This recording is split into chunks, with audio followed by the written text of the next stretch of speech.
to another episode of the Tetracast. This is RPG Site's weekly podcast where we get the site staff together to talk about our favorite genre of video games. I'm your host. My name is Brian Vitale. We've got the usual crew here with me once again. We have Josh Torres, The pre-Halloween special podcast. Adam Vitale, Hello. James Galizio, Hey, folks. and Chowman Wu. I'm gonna do the pro move. Watch 10 romance movies during Halloween.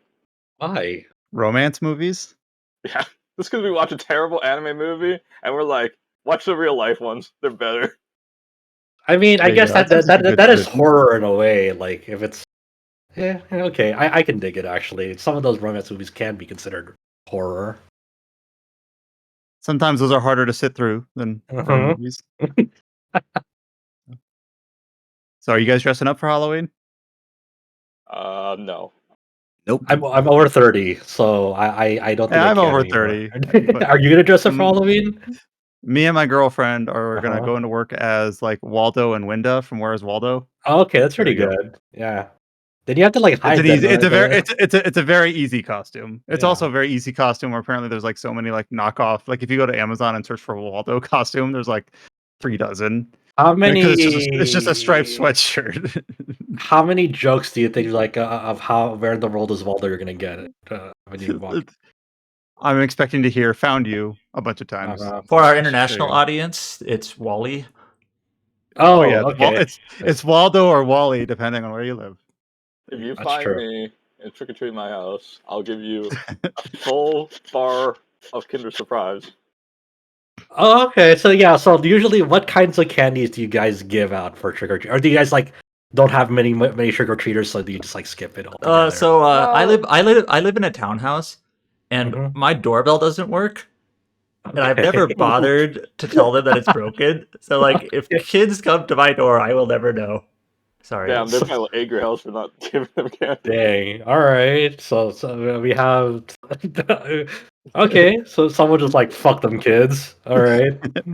I usually just go to Costco and get like whatever variety bag of candy, but I've hated Tootsie Rolls since forever, so I try me not too. to give out Tootsie Rolls. I don't like to see those. I remember like where I grew up trick or treating, you'd come home and like 40% of your candy were Tootsie Rolls. I'm like, this is worthless. It might as well just Yes. be dirt.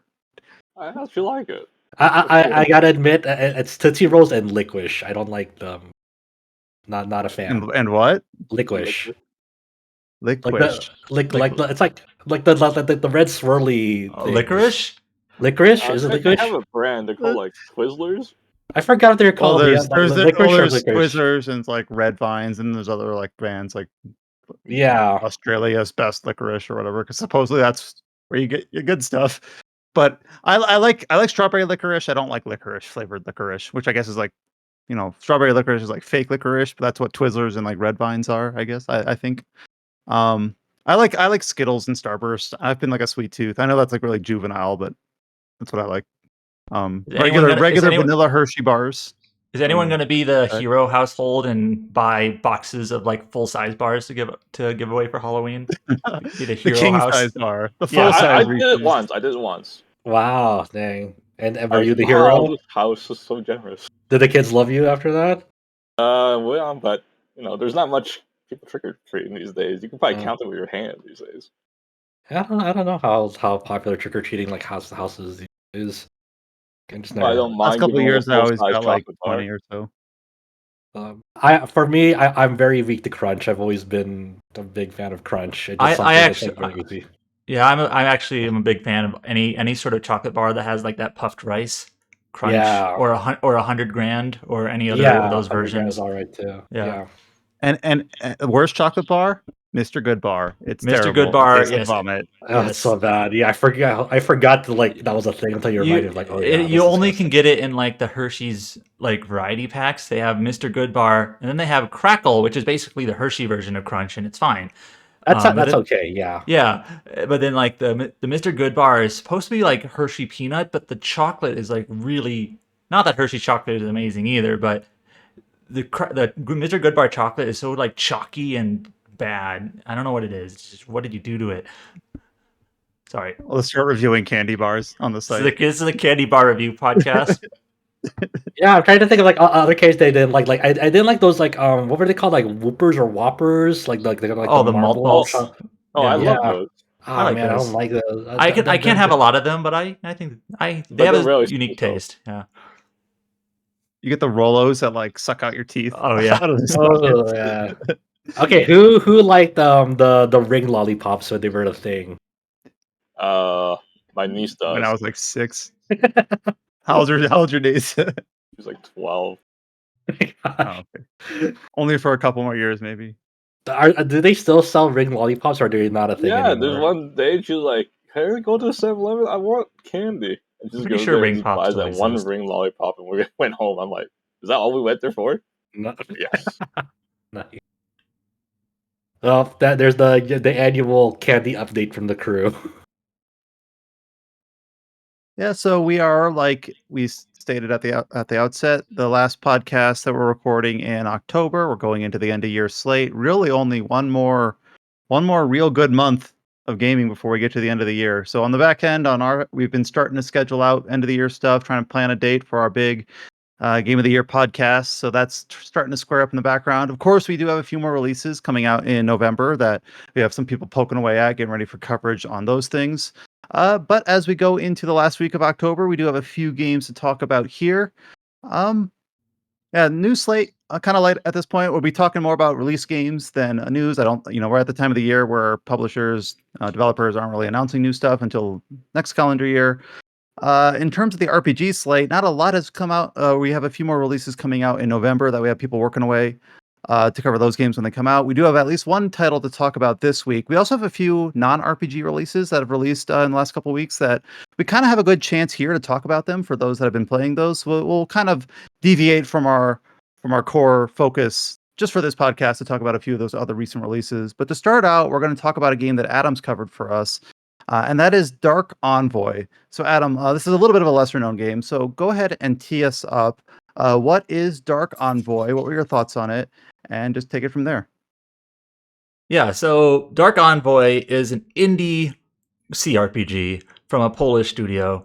It was actually announced like 4 years ago before COVID, and it was delayed several times, during the course of that period.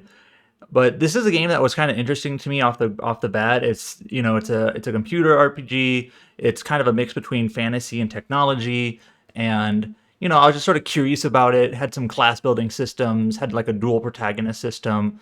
So I decided to check it out. Just curious about it. They sent over a code, and I was like, sure, why not? Sometimes you can find a diamond in the rough for these indie RPGs. So Dark Envoy. Let me just start out with. Um, I reviewed it on the site. I gave it a 6. So a 6 to me is like maybe a few small like positives, but a lot of stuff holding it back. And let me start out with the positives because this is also the very first thing you'll encounter when you open up the game if you were to play it. Is that the thing I liked about Dark Envoy the most was its class systems. It has 4 different classes. You have Engineer, you have Adept, which is like a mage, you have the Long Range class, which is a few different types, and then you have basically the Melee class. So 4 different classes. And when you open up Dark Envoy, like the very first thing you see is a character creator. But like I said, it's a dual protagonist system. So you're not actually creating one character, you're creating 2. And they're basically a brother-sister pair. So you create a brother and a sister. Their names are Malachi and Kayla. And you are basically free to make them whatever class you want. And so I imagine, well, let me just say, you spent quite a bit of time at the early parts of the game with only these 2 characters. So I kind of imagine how you sort of approach the game, especially early on, could vary quite a bit from person to person depending on how you build these characters. So I decided, of course, okay, I'll have Malachi be sort of the tanky, not necessarily DPS, but kind of like the aggro, like everyone attack me and I'll stay alive. So I try to give him skills to help him with that sort of build. And I made Kayla the sort of the range DPS, kind of, okay, give her skills that raise her critical chance, more attacks off, things like that. And there's quite a variety of skills that you can select, as well as the more typical attributes that you can set for each character in terms of their stats, in terms of like, do you build their attack, their defense, their ability, cooldowns, things like that. Now, when you actually are playing this game, there's actually one game that it kind of reminded me of most. Well, before I get to that, it's a CRPG with a real-time with pause system. So I like to think that you guys are familiar with those. But it's very fast. And in fact, I have seen people compare this game to Diablo, which is sort of weird. I wouldn't really consider it like that isometric action RPG. I think it's really more that classic computer style RPG, like a Baldur's Gate, only modern, classic Baldur's Gate. Yeah. But the game that actually reminded me of most was the Tetracast Chronicle, is what it reminded me of most. Which is the reason why is that you start out with the 2 characters, but you ultimately get a party that you can select 4. Same class size or party size as Tetracast. And basically how it works is that everything is acting in real time. You navigate these maps. They're not very elaborate maps. They're pretty straightforward, kind of like linear lines or sometimes like a square that you just kind of circle around. And enemies will spawn in and start moving towards you, and this isn't turn-based, there's no turns or anything like that. So they'll start attacking and you'll start attacking at the same time. And then your characters will begin to do their kind of standard normal attacks on their own, without any input. But then they have each character has a line of cooldown abilities that they can activate. They can be buffs, they can be an attack, they can be a movement, things like that. And as the enemies are attacking you, almost every single ability in the game has like an AoE like indicator. You know what I mean by that? It tells you, okay, this person is doing an attack that reaches out in an arc in front of them, so kind of a warning to get you to move. Or it's a circular spell that it's attacking this area. So you're kind of playing this game. You're spending a lot of time kind of micromanaging your party, kind of moving them into safe positions and using their cooldown abilities to attack the enemies that are kind of swarming you. So to me, that felt like Tetracast, because Tetracast is very similar in that sense, in terms of kind of how you approach combat. Only Dark Envoy is they're bigger maps, and there are way, way more enemies. And this will get to probably my biggest kind of annoyance with the game. This isn't necessarily like bad design or anything like that. It just kind of felt like improperly tuned or balanced, maybe. When you are navigating a map in the Dark Envoy, let me just paint a picture. It's what you might expect. It's isometric, it's top down. You select your party, you kind of move them in real time, just like any CRPG really. And then you'll see enemies on the map. They'll show up on a mini map. You see the little red dots, like, okay, let's encounter these enemies and take them out. But almost every single combat encounter in this game becomes like a wave-based battle, where the first 5 enemies that you encounter will start to attack you, and then like 5 more just sort of pop up out of nowhere, really, and then they'll attack you, and then 5 more, and then 5 more, and then 5 more. And you kind of just have to like keep fighting until the enemies stop respawning. And almost every single battle in the game is like that.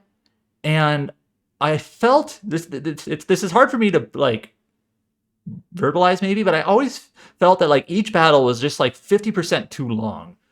Does that make sense? It's just kind of like, man, like I just had to keep, like I'm kind of like bored almost. Like, all right, I'm just fighting these enemies. All right, was that the last wave? Nope, there's one more. Was that the last wave? Nope, here's another one. It's just kind of like, okay. When you say you have to keep fighting until they stop respawning, is that like you literally have no other choice, or is it like they're spawning from some generator, some buildings? It's not something you can like. There isn't like a spawn point you can like destroy or anything like that to like get them to stop. It's just kind of like they'll respawn on this battlefield. There's literally a meter that shows up in the UI that basically says enemy reinforcements, and you basically have to keep fighting them until the meter fills, and then you're done.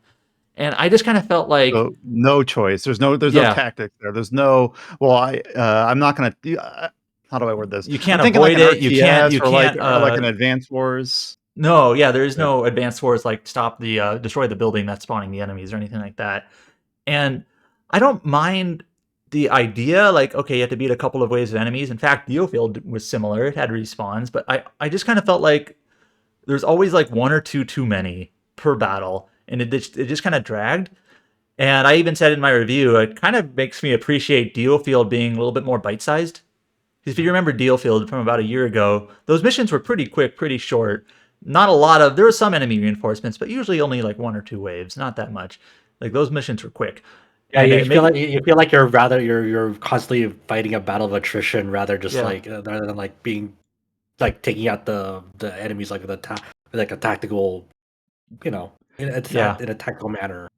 Yeah, like I said in my review also, I would have much preferred just smaller numbers of enemies, maybe bolster their health a little bit if you're going to make it lesser amounts of enemies, but just the wave after wave after wave, it kind of got old really quickly. And also the other annoying thing about, or the thing that annoyed me about the game's combat is that there are a couple different settings you can choose for your characters to kind of have them act on their own. Which on its face is good. Like there's a setting that you can do that they'll actually like use skills on their own, so you don't need to like micromanage 4 different characters all at once, making sure they're using their skills properly. You can have a couple of settings to make sure they like buff themselves or do their abilities when their cooldowns are free and whatnot. And that part actually Totally works invented okay. by Final Fantasy XII's Gambit system. Yeah, I mean it's actually not nearly as intricate as Gambit. But the one thing that I felt the characters were really, really stupid at in terms of like their AI performance is that those AoE indicators that I mentioned before, they would just stand there like, oh, look, there's a spell coming. I'm just going to stand here and use my attack abilities. It's like, no, you should move away first and then do your attack ability. Please move out of yellow, or yeah, I assume yellow. It's red and blue. It's different colors, but okay. But yeah, so I kind of felt like playing this game, I felt like the characters using their attack abilities, they were actually perfectly fine at it, and I could almost just let them do what they wanted when they're attacking. But the thing that they couldn't do well was the getting out of the way.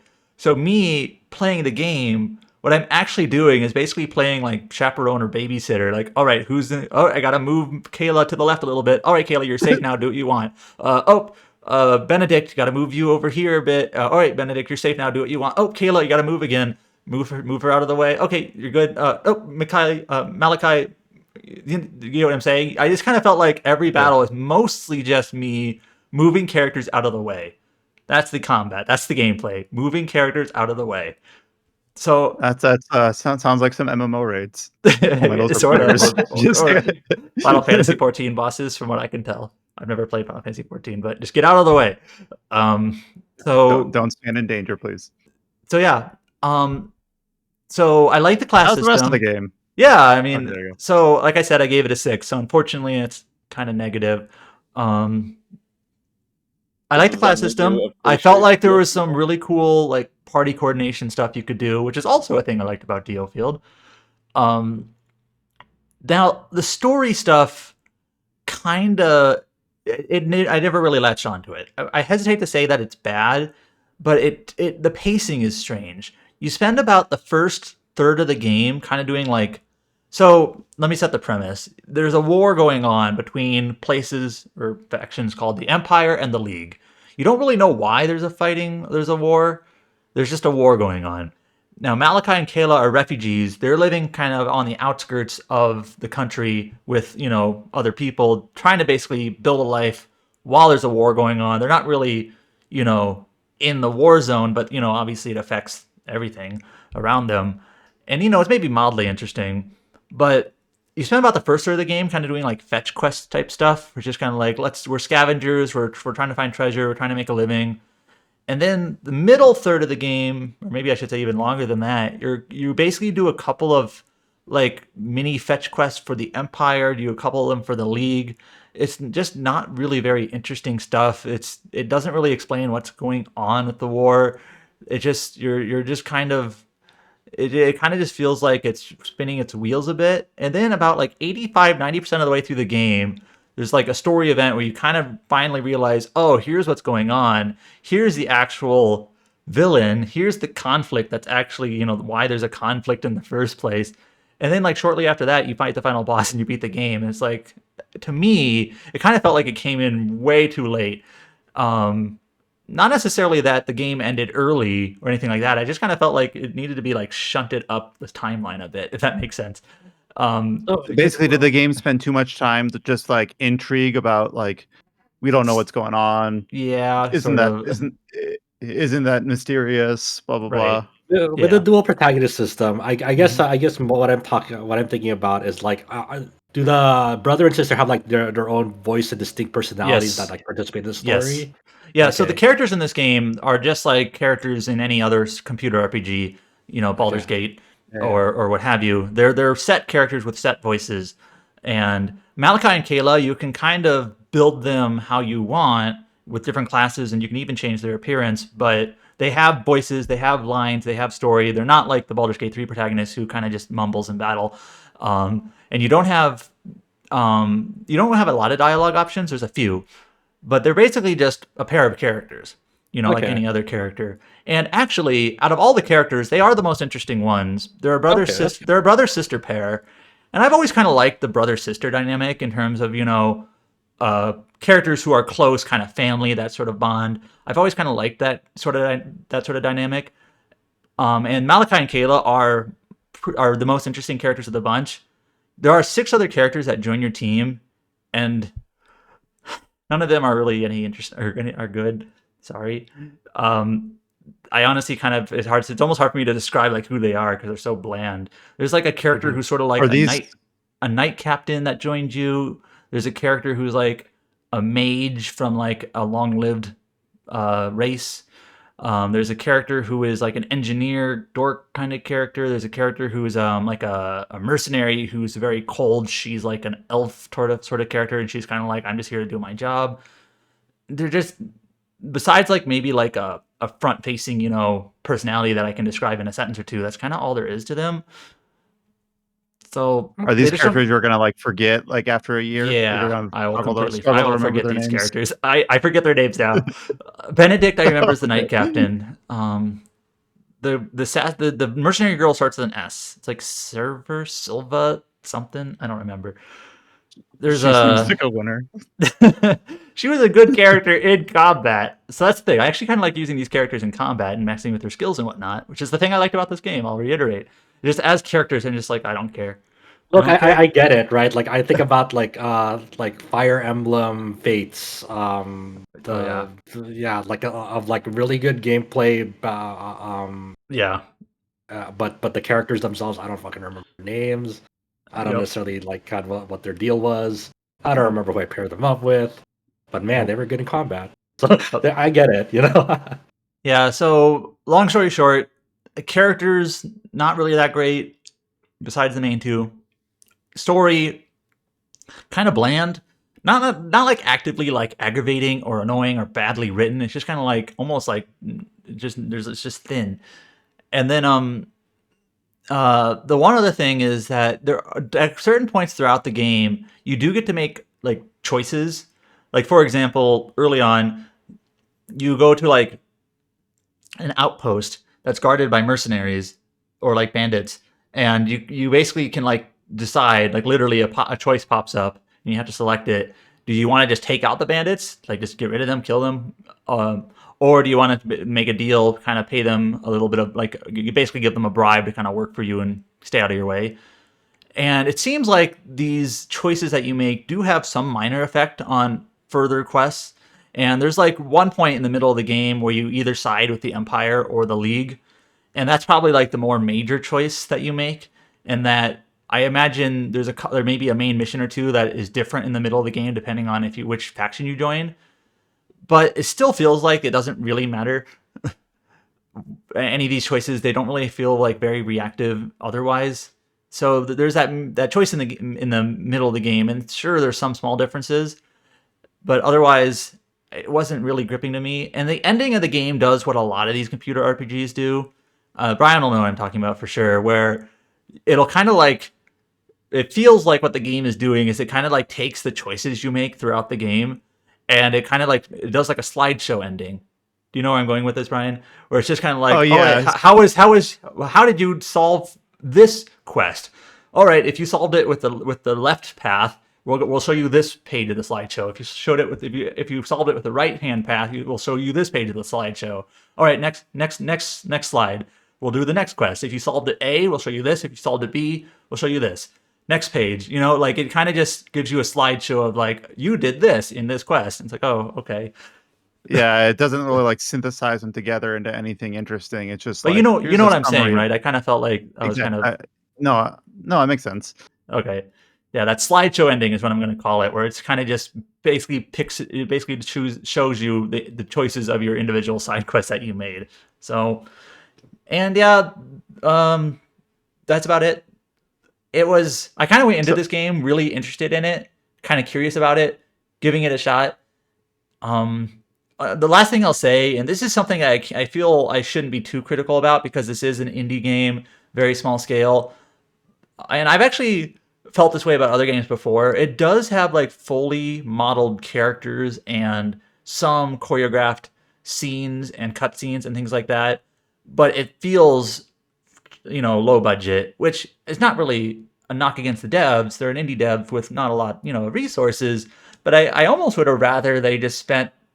There's a couple of scenes in the game where they kind of use like a comic book style art, which is cheaper, I would imagine, but it's just kind of like more stylistic, and I think that would like just almost portray the story better rather than these kind of awkwardly cheap cutscenes.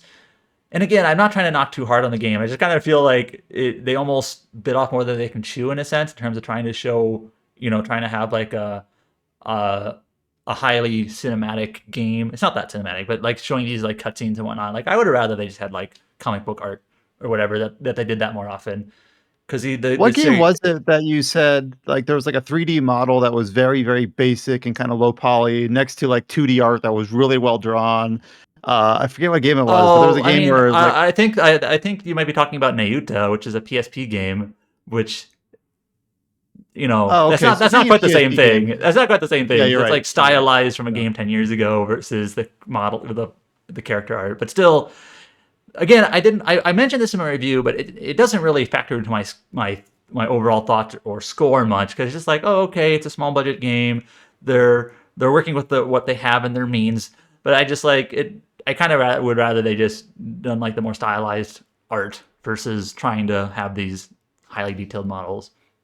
But yeah, so unfortunately a little bit disappointing, but I wanted to give it a shot. We do cover indie RPGs on RPG side. I actually think we do a pretty good job at it, both Japanese and Western.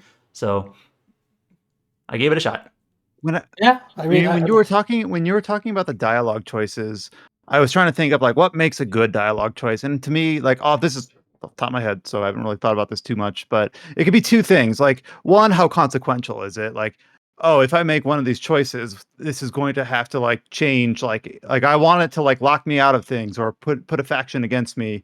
I want it to matter, or make it so that there's not an obvious best choice, whether that's moral best or most rewards best, where it's like I'm not sure what I should be doing in this case. I wish I could think of an example of like a key choice made in an RPG that I've played recently that would have something like that. There's certain things in like Baldur's Gate 3 like, is really reactive in general. Just like it feels like every choice you make has maybe not a big effect, but it seems like small effects kind of all over the place.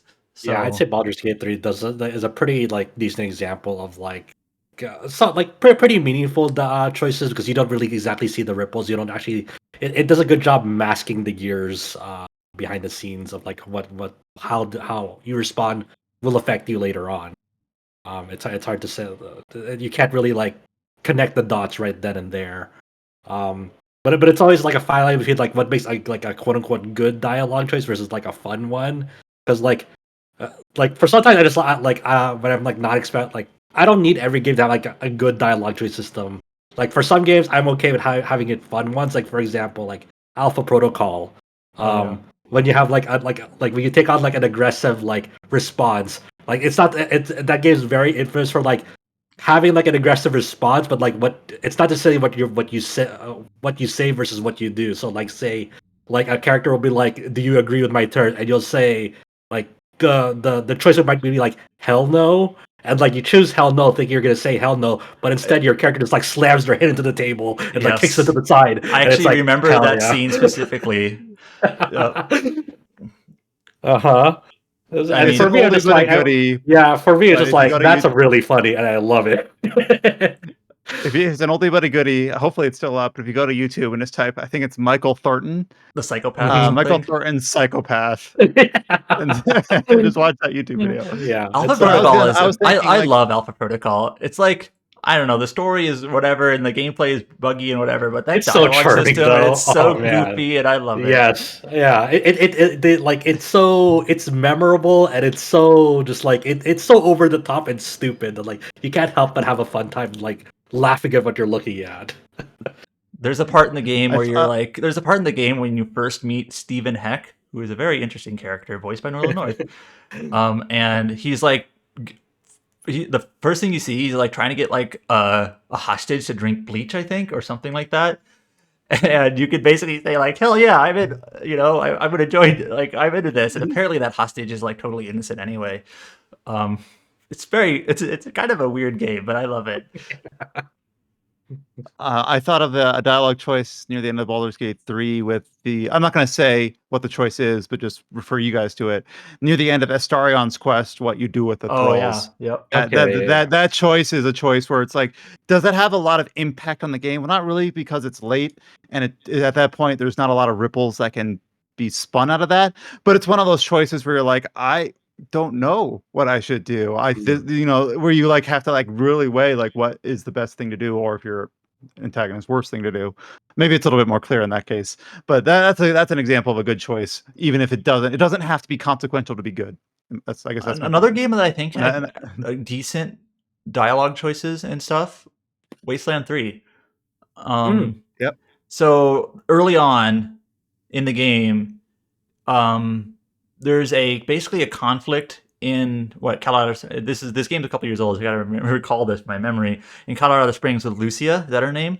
Where you find her family and they have been murdered. So early game spoilers. And basically, Lucia meets the people who are responsible for this. And there's like a handful of things you can do there. You can basically just have Lucia kind of go murder crazy and kill all of them. You can basically say like, no, we have to arrest them. We have to do this, the proper way. Or you can even just kind of be an asshole yourself.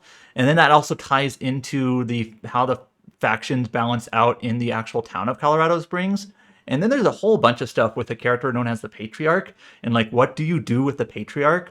The Patriarch, I actually think, is one of the best sort of villain antagonist characters I've seen in an RPG. I want to write about this one day, but it's been 2 years. I need to get to that.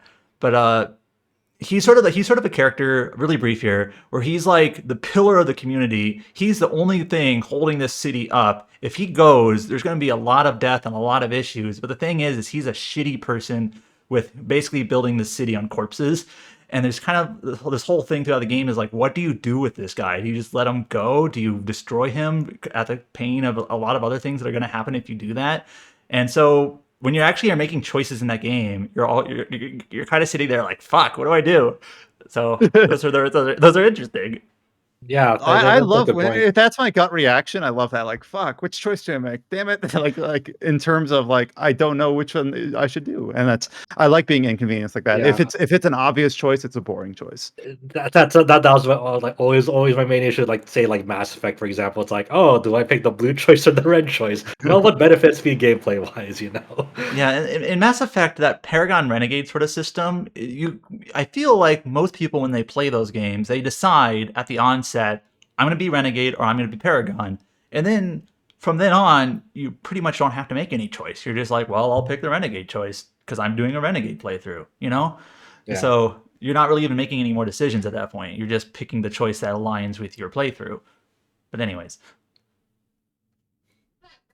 If you were able to play through Mass Effect and like were able to like find like the gray path, or I don't know what to call it, like people that can like have like they can fight that urge to be 100% Paragon or Renegade, I envy them, because sometimes that's hard for me to fight against. In some Like, games, but I've been a actually good sort of person, I don't penalize want to be an you asshole in this for. case. Some games Yeah. almost penalize you if you're trying to do like middle ground, because like you get more bonuses or whatever if you're like max one side or the other. So Well, thank you, Adam, for talking to us about Dark Envoy, and we do have your review up on the site. The second game that we're going to talk about is not an RPG, but it is a new release that we were able to get some early access to that James has been able to play, and that is Alan Wake 2. So I know it's a little bit out of our normal wheelhouse, but we'll go ahead and do it just for this 1 week because we can. Yep. So James, well, first of all, before I hand off to James, who here in this podcast has played the original Alan Wake from like 10 plus years ago? I have. I did, but I want to replay through it, and I want to play through Control before I touch this game. So whenever I have time, really. Yeah, I would definitely say that this game is just as much of a follow-up to Control, at least in the plot-like sense, as it is a follow-up to like Alan Wake 1.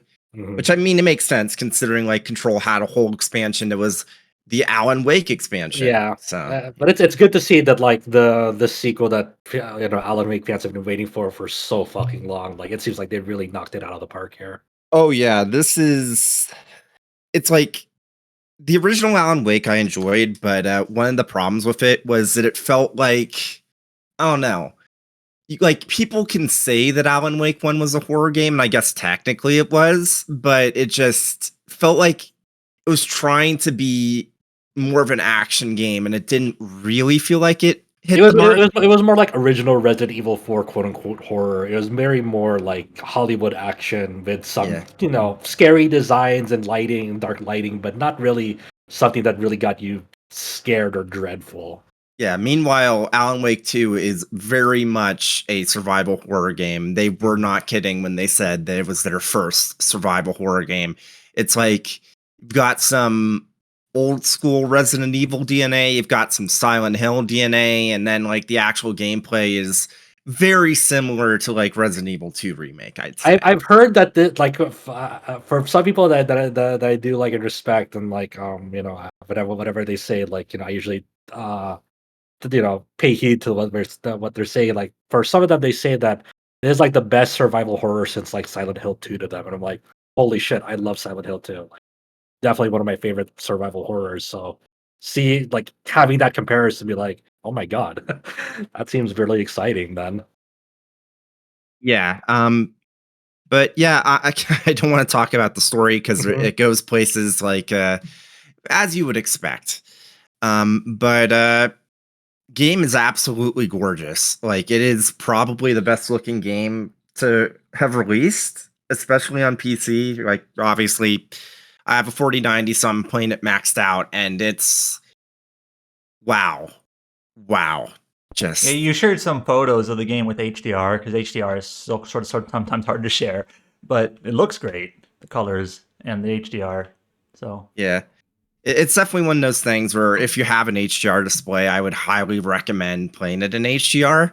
Specifically, when I say an HDR display, I mean one that can properly like locally dim, because this is a game like, and I guess it makes sense because the original Alan Wake was also all about that like dichotomy of darkness and like bits of light. Alan Wake 2, obviously, very much the same thing. So having a display that can properly show like those shadows while also like having those really bright lights, it's like absolutely the recommended way of playing it. That's no matter which system you're playing it on. I would, if you can, play it with an HDR like capable display.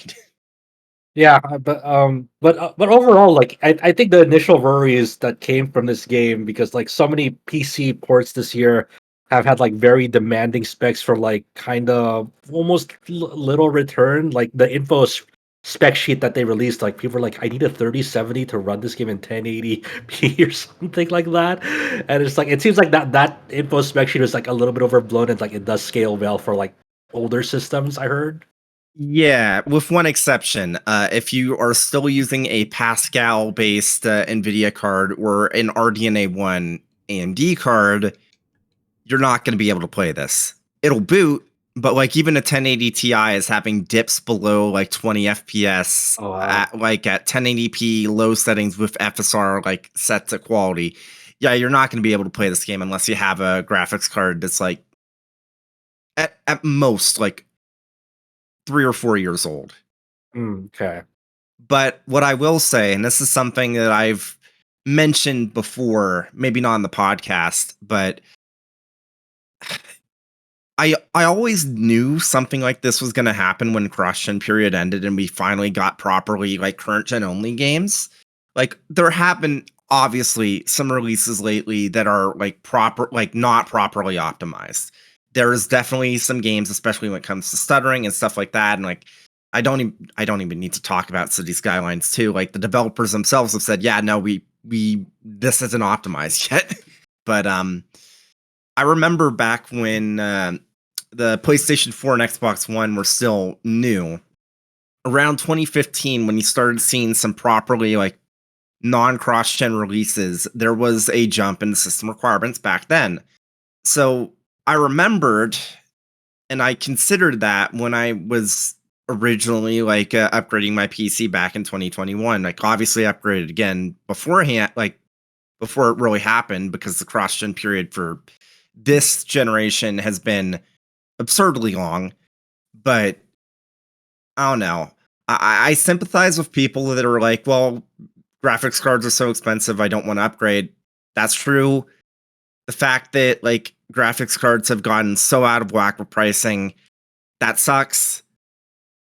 But this sort of like bump in requirements, even for games that are well optimized, and I would say that for how like good it looks and what it's doing, like Alan Wake 2 is well optimized.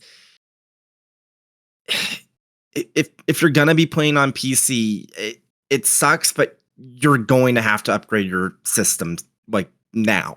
But console performance seems to be okay for this game. Yeah. So if you do have a current gen console, you can always try that route too, and it seems to be just fine on that as well. But I guess the big thing like with Alan Wake 2 is we were just talking about it earlier, but this has dual protagonists now. It's not just Alan. You have a new protagonist as well. I believe her name is SaGa, I believe. Yeah, SaGa Anderson. Okay, and then so how does this exactly work in the game? Is like you can play through one of them entirely, or does it flip back and forth? Like how is the structure between both of their storyline?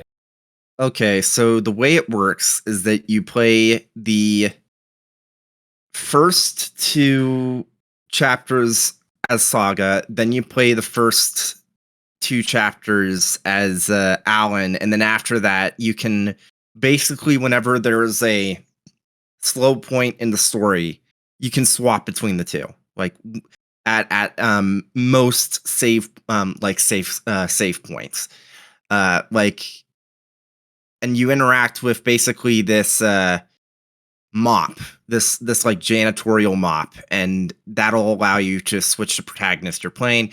Okay. If Why is it a mop?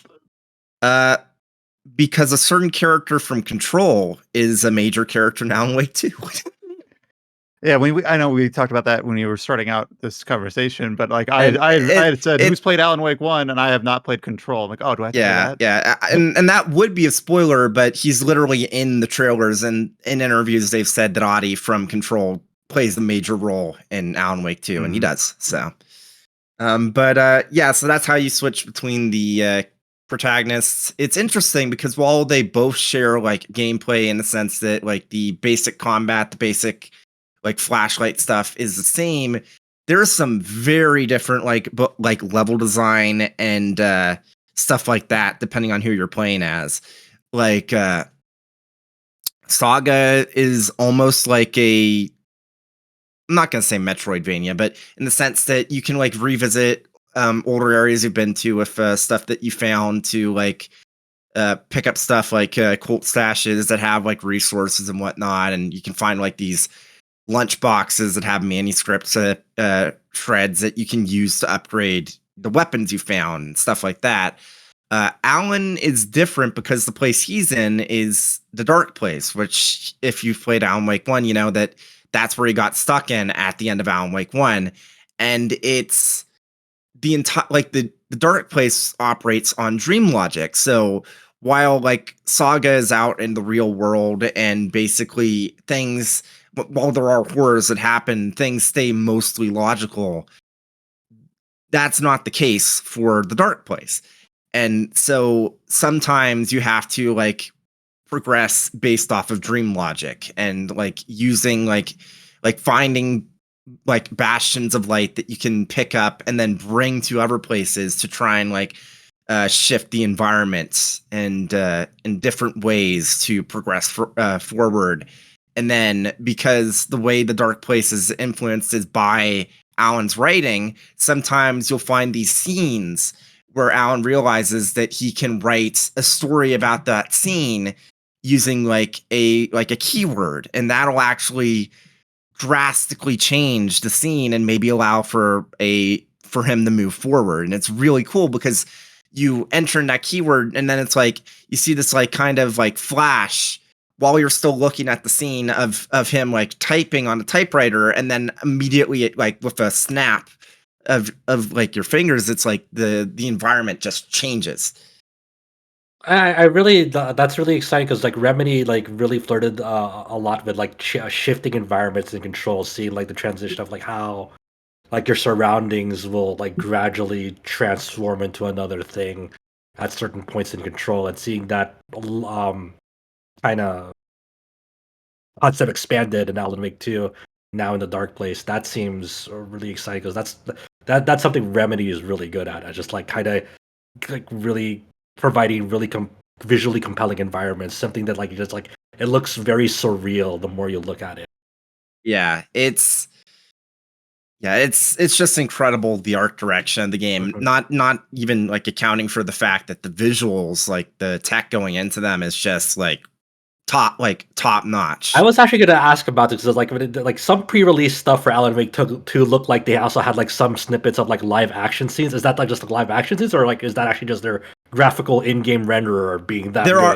There are some Okay. live action stuff. Okay. There's some really fun moments that they take advantage of it, but it's like, you know, Remedy, ever since like Quantum Break, they've kind of flirted with those like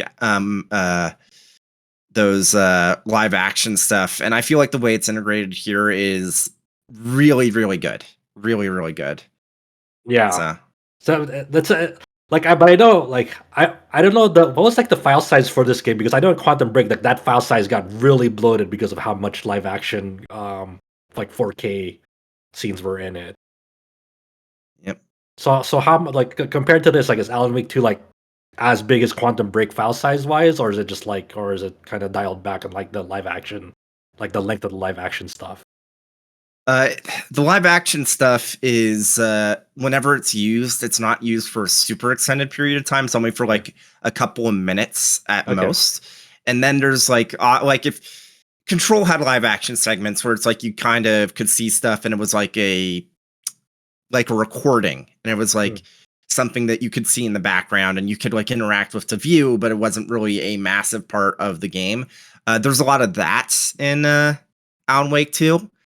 There is one specific segment that really makes use of the live action stuff in conjunction with the regular game. I don't want to spoil what it does, but it is everyone I've seen that's gotten to that part agrees it's one of the most delightful moments in a video game this year. Just amazing.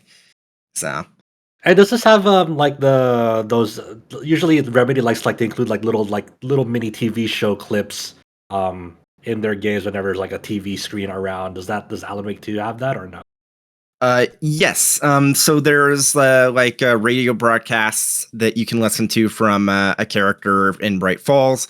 There's also a pair of brothers, the Cascala brothers. I've probably butchered that, where they have all these different like commercials that are comically poorly acted, and you can see those, and it's really funny whenever you can see that's my favorite part of playing any Remedy game, is like watching those for a little bit, because they like to include some like really goofy stuff in those like very missable things if you're not paying attention. Yeah, that's cool. I need to do an Alan Wake 1 replay, because when I go into this, I kind of just want to be super caught up and fresh on the story, because it seems to be very intertwined with both Control and Alan Wake 1. They just haven't had time to do it.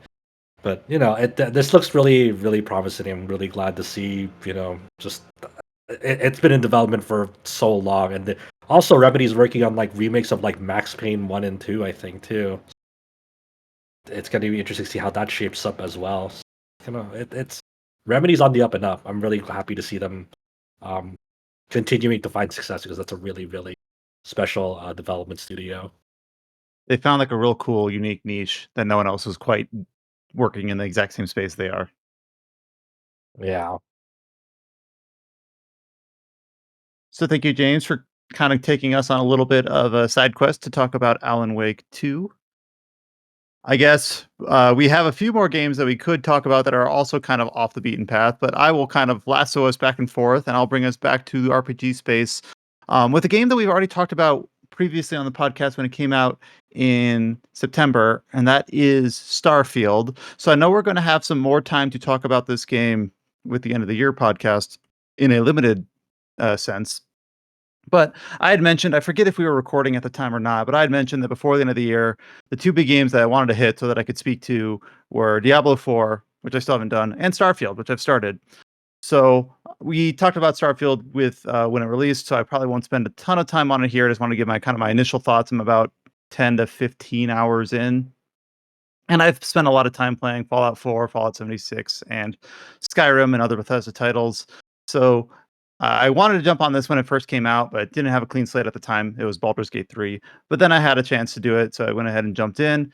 And the first thing that I'll say that was kind of surprising to me was it was hard for me not to bounce off this game. I would like boot it up and it wouldn't latch on. So like, I'll go play something else. And I'm like, oh, I really should play Starfield. I boot it up and then I'd get distracted by something. Like I would get bored. Let me For whatever bounce off of reason. that. Let me bounce off of that. I know a handful of people who had a very similar experience where more or less they basically said like pretty much for the first 15, 20 hours of this game, I didn't really like it, but then they started to like it more and more and more after that point. Like once they kind of got acclimated to it, I guess. But that's general sentiment in terms of like initial, impressions or maybe wanting to bounce off. I've heard that before. Yeah, and there's a lot of reasons for it, but that I'm trying to be like self-reflective. Like, so like, why was that? So I was able to like overcome that initial hurdle, but I'm trying to be honest with myself and say it was there. If I didn't contribute in a small way to this website, I could see myself never going back to it. But I was like, come on, Brian, you're obligated. You should play it. And the fact that I don't know why I was in that space, but I was. But I just kind of forced myself to seep through it. And then eventually I'm like, all right, I'm seeing what it's trying to do. I'm enjoying myself. I kind of have like a plan now or a rhythm. And there's a lot of reasons for that. First of all, the game is not very cinematic. And I know that sounds very like small brained of me or whatever, but like there was nothing there that latched me on from like an excitement standpoint. The premise of the game and its quest is very, very straightforward. It's a lot of we don't know what we're doing, but we're going to gather these magical MacGuffins, this artifacts. We don't know what they are, but we should try to gather them all and put them together because that seems like a thing we should be doing, right? And then there's like a mysterious kind of sovereign from Mass Effect moment where someone basically says, "No, you don't know what you're dealing with," and you're like, "Well, we're gonna do it anyway." And there's like a lot of intrigue there, and it's like that's the first 8 to 10 hours of story. It was basically let's gather these things. We can kind of track what they are, but we don't know what they are. And you should just go, and you're just a person that just happened to be like looped into this and this group Constellation. That's the name of like the major players in this universe. They just immediately trust you and like we're gonna send you out to be our gopher for all these things. It's like, oh, okay. And the thing is that this game, I'm enjoying it now. I won't say in spite of the story, but kind of like the story doesn't matter, which if you've ever played Skyrim, you kind of know exactly what that is. Like you're just like, put that on the back burner. I don't care anymore. But there's a lot of other systems at play that when I was first playing, I was just overly confused. And I don't know if it's just because I'm on the wrong side of 30. My brain isn't malleable anymore, or maybe I'm just too stupid. But I was like, I don't understand how surveying works. I don't understand how like suit environmental protection works because I'm on a cold planet or moon and I'm told my suit protection has run out.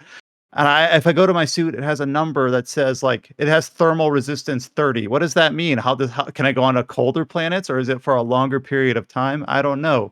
I can assign crew to like outposts and then those can give me resources. Or when I survey things, I can like pull out my drill and literally like carve iron or cobalt or whatever out of the rock, but sometimes it's something that you have to pick up out of like a pool of acid where you don't use your drill, or you scan flora or fauna. And what do you do with the survey stuff anyway? I guess you just sell it to get money. What do you do with the money? Then there's crafting and research, and basically there's a lot of interlocking systems that it's kind of like a monkey's paw, where I'm like, I kind of wish that they tutorialized it better, but I'm also kind of glad they didn't, because no one wants over tutorialization either.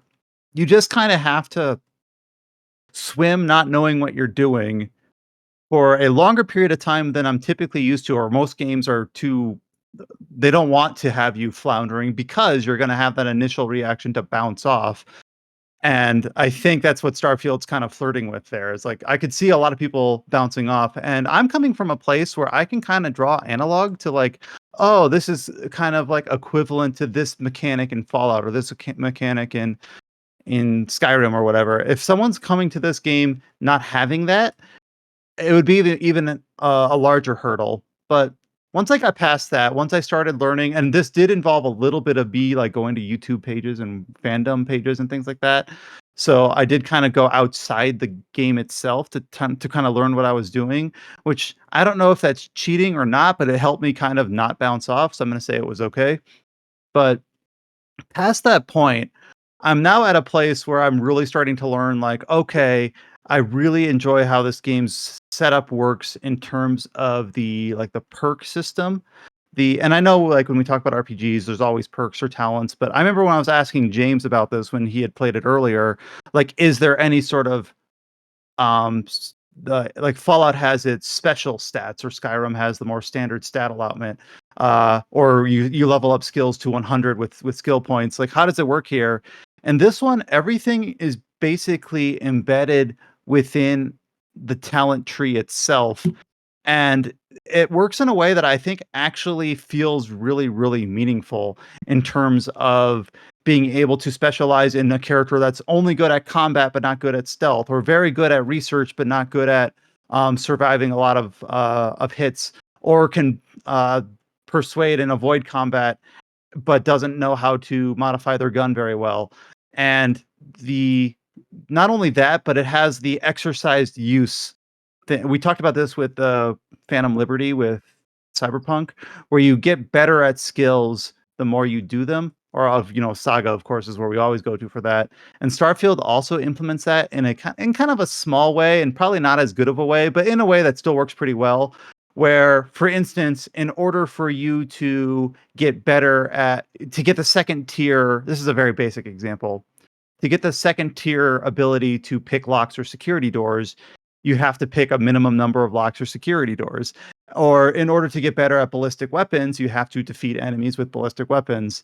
It's not like you can only get better at skills that you're actively using, which is kind of a limitation that I think I'm okay with. You can't just say, "Oh, I'm gonna tier up my unarmed combat abilities and not use those," because you won't be able to unless you actually affect your playstyle in that way.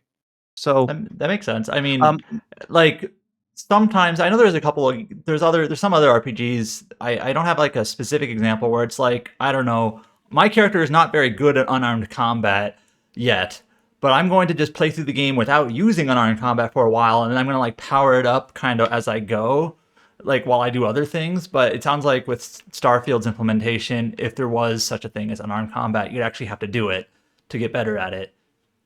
Right, you could only get the very basic like tier of an ability without actually using it. Then you got to use it in order to unlock. So it's a little bit of like an artificial time gate in a way, or an artificial skill gate in a way. It's a little bit of filling bars, like, oh, I gotta, like, for instance, here's kind of a silly example. This is an example that I probably could have done away with, but it illustrates what it is. There is a perk that increases how much you can carry.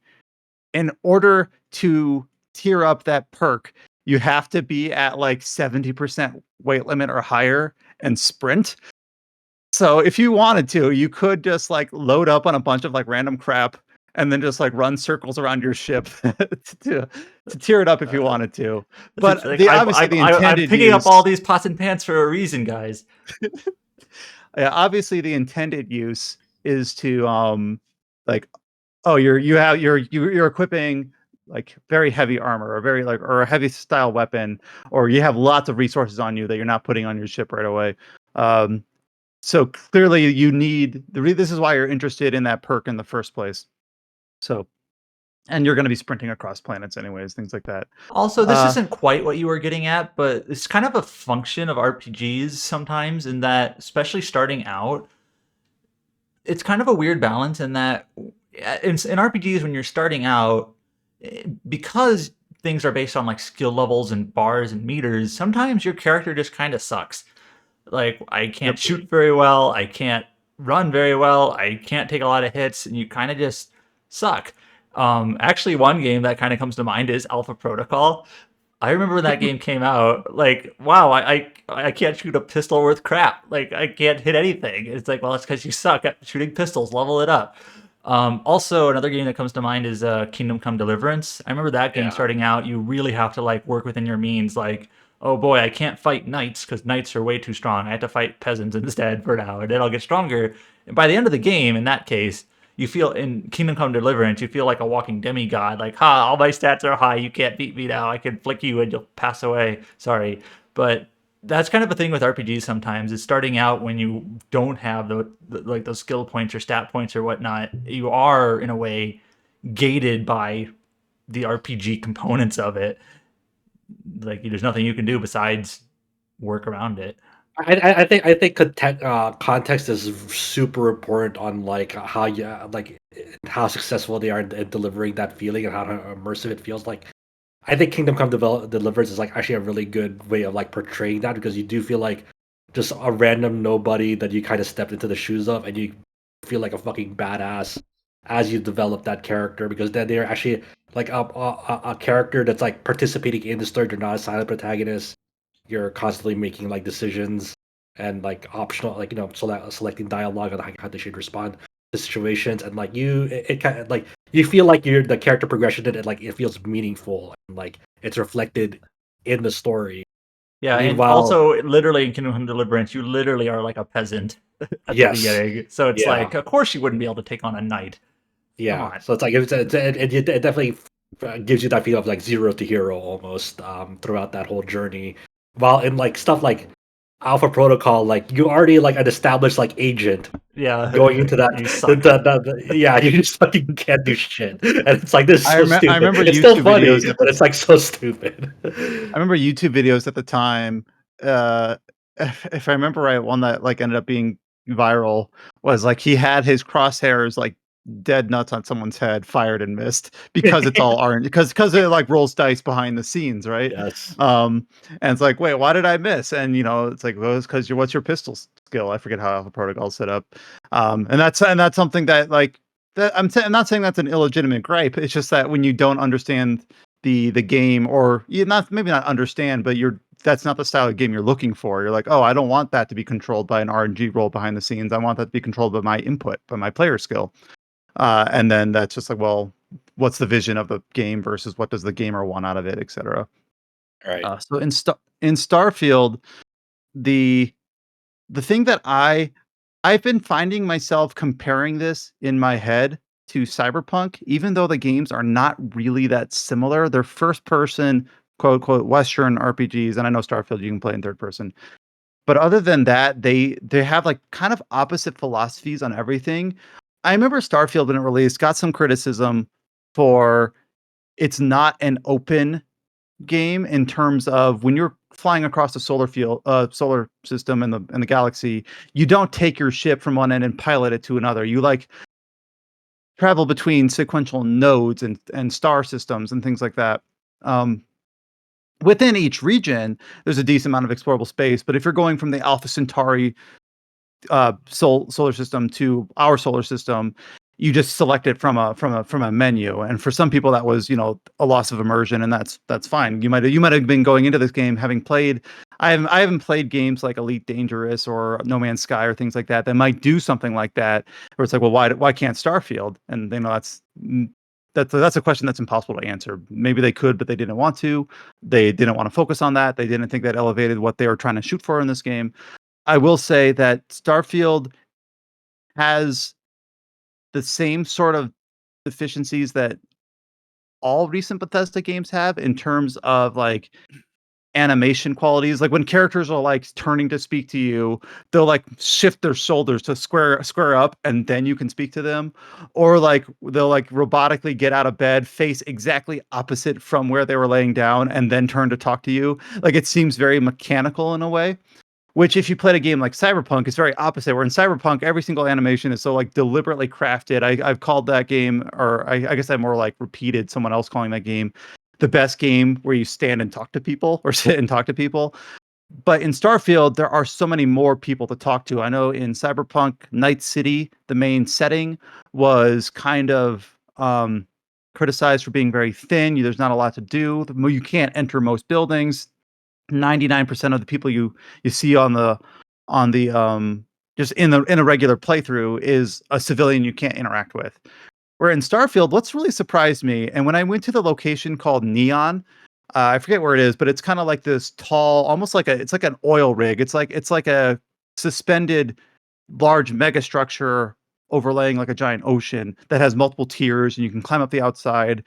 And what really, when I was playing through that area for the first time, I realized like all the different shops that I could enter, all the different named characters. And not every named character had a lot of meaningful stuff to do, but there were just the sheer number of characters put Cyberpunk to shame. And I'm not saying that's a good or a bad thing. It's just a different focus of trying to make it feel like there's a lot of interacting personalities and different types of people. Some of these people are businessmen or shopkeepers or children. And then like they have little micro quests. Like I didn't actually complete the quest, but this one quest, you go into this shop and it's this guy and his robot, and the robot was like vandalized to have like flame decals on him. And he's like, I don't know who vandalized my robot and things like that. It's just like goofy. And like Cyberpunk doesn't have any of that. You go to a shop in Cyberpunk and you have two dialogue options. You have, can I see your shop list? And then almost like a robot, every single shop in Cyberpunk, you can ask like one question. Like, sure, do you get a lot of business on this street? And then they'll just say something. And then that's the last time you can ever interact with that shopkeeper in any way other than talking to them about their inventory. And that kind of summarized, like I was comparing Neon and Starfield to Night City and Cyberpunk. And that kind of is just symbolized to me what the two games are focusing on. And I'm not trying to make any declaration of what's better or worse, because I don't know how much I'm going to like Starfield in the end. I'm only 10 hours in. But it was just, that was when I said like, oh, wow, this is a very, very different game going for something completely different. So I can't really judge them on with the same ruler, with the same yardstick, on their same merits. But once I've gotten over that hump, I'm enjoying Starfield a hell of a lot. It is kind of one of those games that just shuts up and lets you play. Like I haven't even really interfaced with the outpost system yet, but I have enough crew, which is a mechanic in the game, where I could start thinking about it. I mean, it's not something I ever really interfaced with much with Fallout 4, where you build like the settlements or whatever. So it's kind of like an analog to that. But I'll at least try to get my feet wet and not just ignore it entirely, because I bet once I get into it, I could probably find it a lot of fun. But that's kind of my initial take on Starfield, is that I was really hesitant to play it at first, but once I kind of started to understand how all the systems work together, I'm enjoying it a hell of a lot now. I'm eager to actually kind of get back to playing it after this podcast, not gonna lie. But so I guess you'll hear kind of my final thoughts once we get to ranking it at the end of the year. If it gets to the rankings.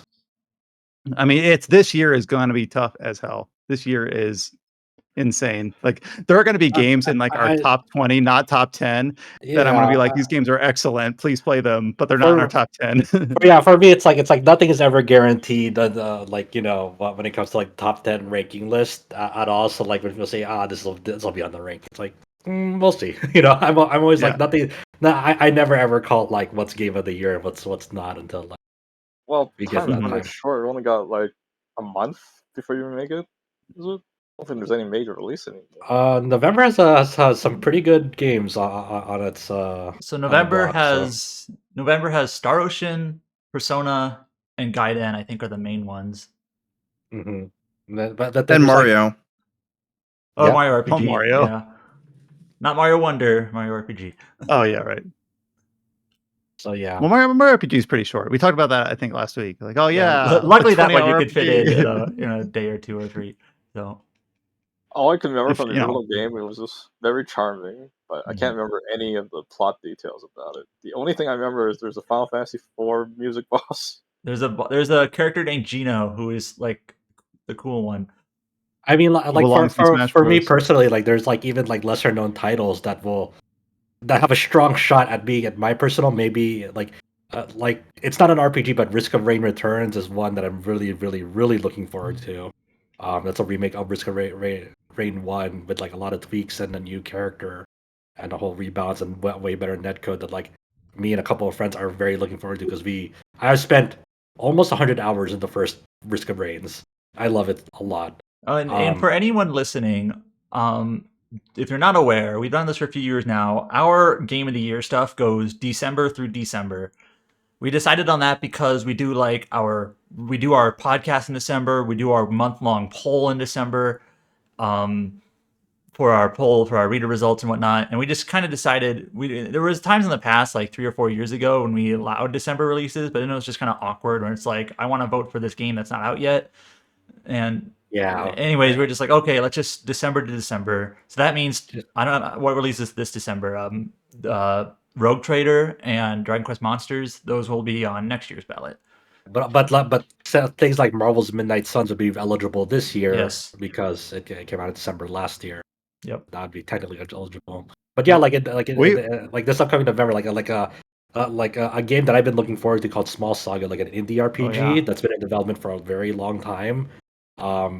That's finally releasing, and I'm super excited to see how that's shaping up. And like these stuff, like there are games in November that are legitimately like, hey, this might be really good. There's a couple of indie games also. There's Broken Roads, which is like Australian Fallout. Yes. There's In Stars in Time, which is sort of like this sort of cartoony monochromatic RPG that is sort of interesting. Let's see what else. Gothic 2 Complete. There you go. No, but like even stuff like For the King 2, which is like the first game to that was immensely popular for delivering a really like good like co-op turn-based RPG experience, and that sequel seems to be doing like a lot of things better than the first game, and I know the community for that has been like very enthusiastic about it. Like For the King 1 has a surprisingly big like fan base behind it. Mm-hmm. So our last game on the list, we have a little outline that kind of talks about what games we're going to be talking about before going to the news. And we have listed here Mario and Spidey 2. So clearly Spider-Man 2 from Insomniac Games released in a couple weeks ago. And we just mentioned Mario Wonder. I have not played either of these, but someone put it on the list. I'm not sure who though. So James has played Super Mario Wonder. I played a little bit of Super Mario Wonder. But both of these, both of them came out on the same day. So people have decided. I didn't realize that. Yeah, I've had to decide between one or the other. So I decided to focus more of my efforts on Marvel's Spider-Man 2, and I completed it just a few days ago. Really had an enjoyable time. But I'll let James speak first on Super Mario Wonder, because I think that game is fantastic so far. Even though I've only put a little bit of time, only like in the second world, I finished the first world, and like this is like one of my like. It's been a long time since like there's been a really great 2D Mario game. Like the new Super Mario Brothers games are like okay, but they never really resonated with me as much as Wonder has. They've done a lot of cool stuff with Wonder, so I'm interested like in what James has to say about it first. Well, so I guess for some context, I used to be really into 2D Mario when I was a kid, and I completely forgot about that because I just did not like New Super Mario Bros. Yeah, there's something about like it's kind of, they felt like stale, you know, like it's kind of like they're kind of like losing their luster. It's like kind of like, yeah, this is kind of going through the same motions again. It's not really that exciting playing them. Yeah, but Wonder is. It's incredible. It's amazing. They have a Mario game that captures the magic of Super Mario World for Super Nintendo. Is that what you're trying to tell me? Yes. Yeah, it does because it's 100%. Yeah, I'd say so.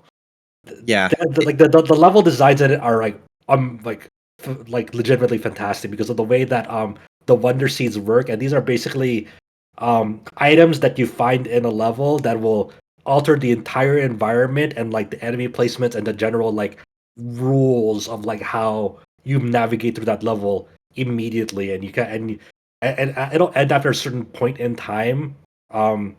But just you get the wonder seeds in them. I forgot what was the terminology or what item you used to like transform them, James.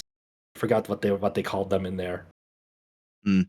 Yeah, I forget, but there's something like that in there, and that's like for all the major levels. And then what I really like is that there's like miniature like levels, because there's like a new system called the badge system in the game, and these are like equipable, like one equipable badge that'll alter something about your character. So like one of them will be like, hey, during a jump, you can hold the right trigger to take off your hat and use that like almost as like a sort of parachute to glide Yeah. down, so you have a longer length in the air to kind of get farther items or coins. And then there's another like badge that you can equip instead that like it'll allow you to like do one jump up a wall a single time before you go off into the another direction, so that can open up like more paths for you to explore in a level. And that just depends on like what badge you have equipped, and there's all sorts of items. So but the game allows you to experiment with them through like mini levels first before you obtain them, to kind of get you used to like how each badge operates. And it all of these mini levels are like custom tuned to like to that badge's strength, so you can get a better understanding of it. And that I really like those kind of like mini levels as well, because they're very very focused, and like and you get and you're very it's very clear in how a badge is used or intended to be used after you complete those levels. So it's not like an in-your-face tutorial in the middle of like a big level saying like, oh, this is how you use this badge. Like there's custom levels for these badges to intuitively teach you how to use them yourself, which Yep. I really like. Yep. But yeah, so it's like the level design is consistently fantastic. I don't think there was a single level in the game I actively disliked. There were some that were like annoying in the sense that they were tough, but not because the level design was bad, but because it was like, God damn it. Let me I was like getting angry at myself. God damn it, it sucks.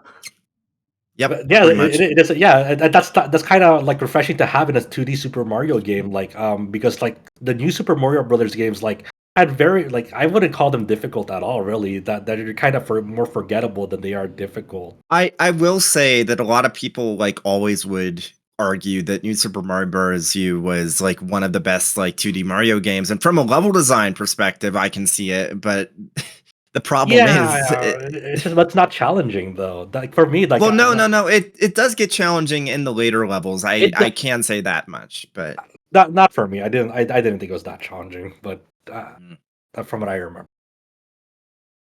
Like for me though, like with Wonder, like it kind of the way that enemy placements are designed and the way that they operate is like it's kind of a lot of it is down to like how the new enemies function. For example, like the buffalo that charge at you, it like very early on, you've obviously a buffalo sees you, it starts charging at you. Okay, then later on in that level, you're introduced that like these buffalo can actually jump, and like you'll get hit. You'll probably get hit like the first time you see it for the first time. Because you're like, oh, I just gotta jump over this buffalo. No, this buffalo is about to like jump at you, and you don't even know until like it already hits you. Like, oh, these things can actually fucking jump. Okay, so now you have to plan for that, and then they get more and more um intuitive as like the more like the later you go on like how they play around with these mechanics, especially like say like the 4-star level, the first 4-star level with like the string of the buffalo horde that you have to ride on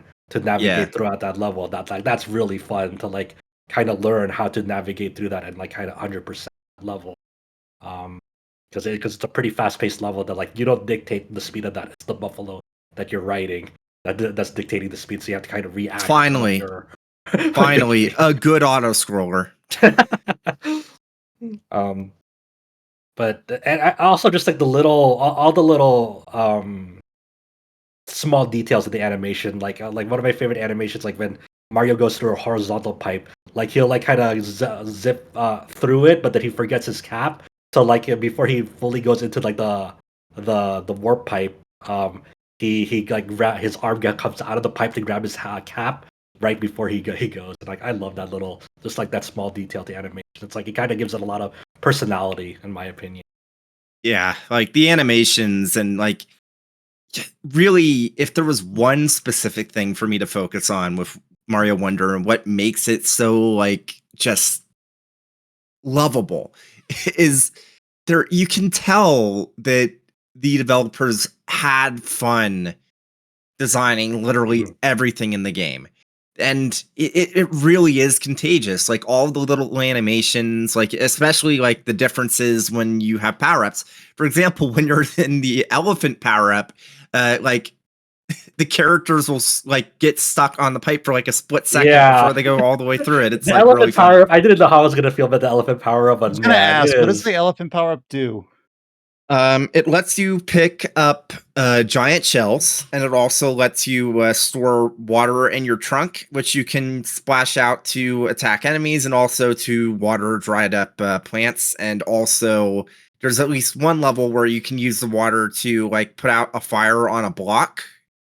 Because there's like one level or maybe two where one of the gimmicks is that there's these blocks that shift between being safe to walk on and being red hot, and like you're going to hurt yourself if you like walk on them.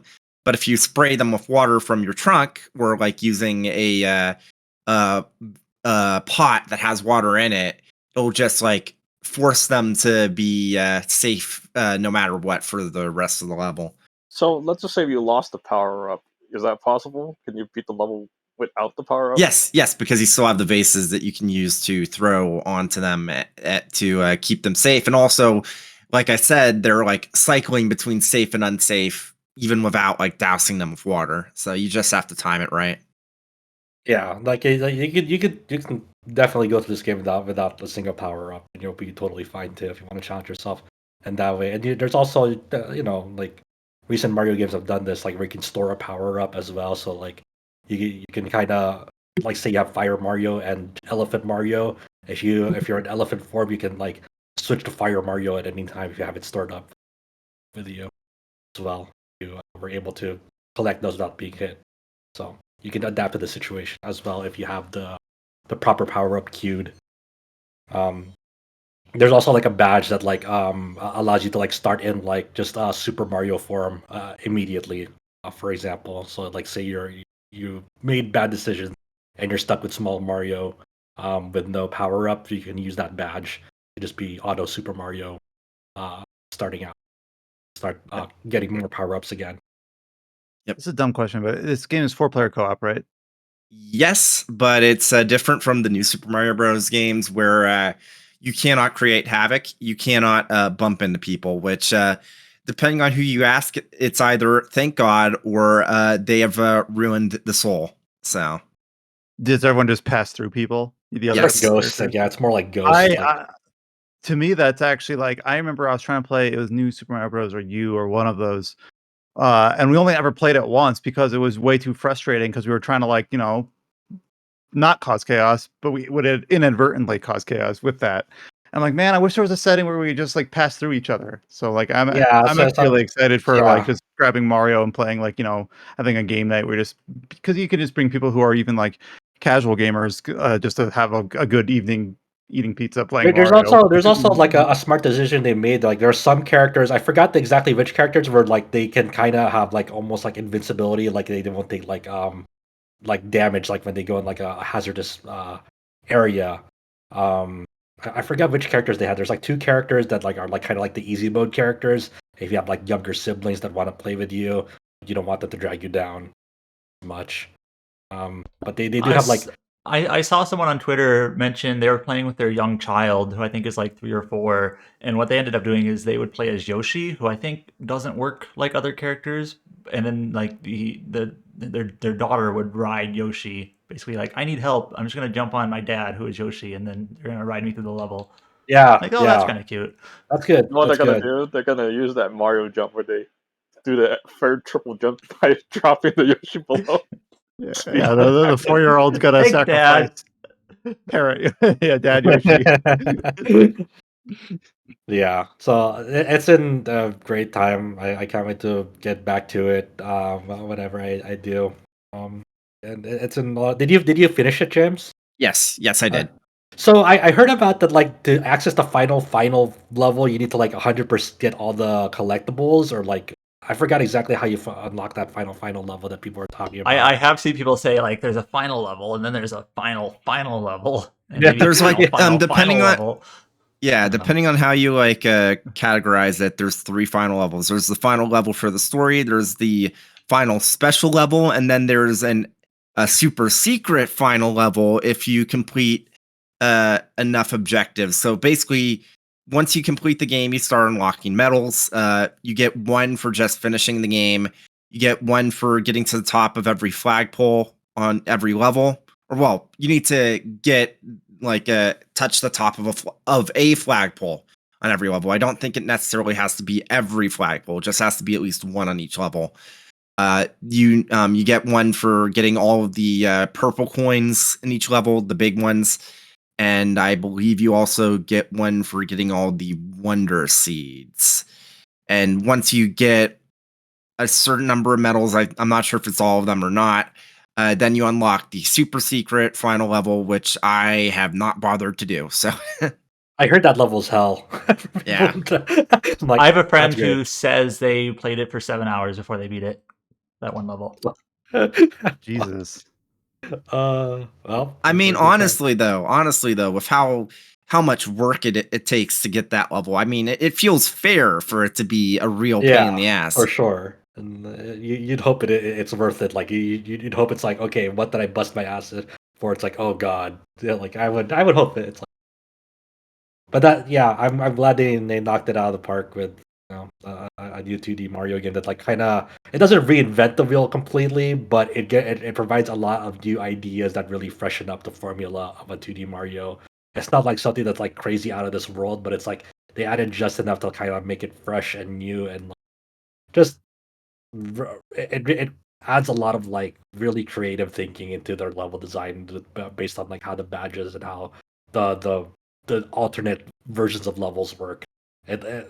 Like just even having like things that like moving warp pipes and like those weird fucked up levels, like what the fuck is going on? And you have like all the talking flowers as well. What am I playing? But in a good way. Um, so it's I can't wait to play more of it. I'm excited to get some friends together and play through this. Yeah. And then the second game that I had mentioned on that list was Spidey 2. So Yeah. I have not played either of the recent Insomniac Spider-Man games or the Miles Morales one. So I don't know if this was something you would play, James, or was it you, Josh? It was me. It was me. Yeah, I played both the first Marvel Spider-Man from Insomniac and the Miles Morales like side story expansion to it.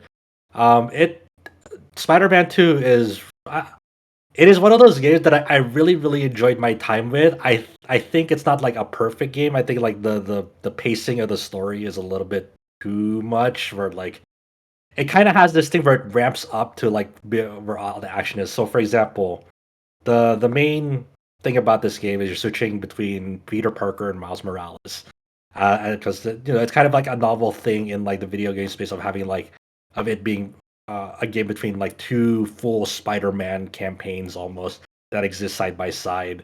Like you have had other like older Spider-Man games like on the PS1, PS2 era that have had like multiple Spider-Mans like from different like universes, but not like full like story arcs. They're kind of this kind of like kind of a novelty almost that aspect. And in this one, the Insomniac does a great job of like filling out the Peter Parker, Miles Morales side of the story. It's not just like them as Spider-Man, but also who they are in their like daily lives and the people that they care about. And that's like kind of like the what the early story is really focusing on in terms of like Peter Parker and Miles Morales and like what they've been up to. Early on, Harry Osborn gets into the mix because he's had history with Peter Parker and Mary Jane, and so it's like a lot of kind of building up the relationship of how close Peter and Harry were before Harry, was taken out of the picture because he has like this disease that's kind of incurable with modern science. So at the end of the first Marvel Spider-Man, like kind of the post credits of that, you see Harry in a tank with like the symbiote, and his dad has been using the symbiote as like his treatment for it, and that he's been in that tank for 2 years. So he kind of comes back into the mix in Spider-Man 2. So you gotta get a lot of like catching up between Peter and Harry in that. While with Miles kind of has like, I'm not gonna say, like how younger people, like the scope of their problems seem very like trivial between like more grown up problems. For example, like um a younger person, like say like an older, like a younger nephew might be like the most important thing about like what they the month for them is like finish, or the week for them is like finishing this 5 paragraph essay, and that's all they can think about, and they're stressing over it, right? While Yeah. you're just like, fuck, man, I have like so many other problems. Like, good luck on that, but like you're just thinking about all of the bigger stuff. So like at the beginning of like Spider-Man 2, Miles's problem is like trying to fill out this college, this essay for college. Like, what is he gonna write about? Because he's thinking about the future of like say got college applications of what he should write for his essay for this one particular college he wants to go to, and so forth. So it starts, but and of course, like in a classic Spider-Man fashion, it's like a lot of it is like work-life balance, work as in like Spider-Man, and life as in like doing other stuff. Because part of Peter's problems too is like trying to land a stable job. Because every time he tries to get into a job, of course, trouble calls. He has to go off as Spider-Man, so he gets fired from his job because he doesn't show up. Um, so it's juggling a lot of things, and I think like the pace of it feels weird because you get so many real life moments in the main story between Peter and Miles. So it almost feels like when am I going to play a Spider-Man in this story, in the main story, because it focuses so much on their like lives at that current point in time. And then once it really gets going, once Craven starts entering the picture, and once like his organization becomes more and more of a threat to the city, and so forth, you don't really get to see much of their like lives anymore. You don't really get much like downtime anymore once things start picking up, and you go more and more as like Spider-Man, which is fine, but it kind of gives itself no more room to breathe once things ramp up. And like I really enjoyed my time with it. I completed all the side stuff too, because while there is like less side stuff to do in this game compared to the previous entries, they kind of made it more meaningful because they have like their own story arcs to them that um would have felt out of place to kind of integrate them into the main story. Like for Miles, he has this whole plot arc with Mysterio, and and this is contextualized as like almost like time trials of going through baddies and his illusions. And like there's this whole plot arc between like um Quentin, who is Mysterio, like traditionally has been Mysterio in the comics, and like his associates. And then you have another plot arc concerning this um, mysterious like cultist organization called like the Cultist of the Flame. Um, and then that's a whole big setup for like another thing that might come in the future, and it involves like another vigilante known as Wraith. Um, in that, and once again, like the developments that are how it ends is like it's a potential of like what will they'll introduce down the line. And I think it's one of those things that like they that's how they leverage like having the side content feel meaningful, because in the original Spider-Man and even in Miles Morales to some extent, like there are side stuff to do to kind of get like stuff for upgrades, but like the context behind them was relatively thin and sort of repetitive, and it's still somewhat repetitive in this game, but it feels better realized because of like it's kind of giving up a real story to them now, and that feels great.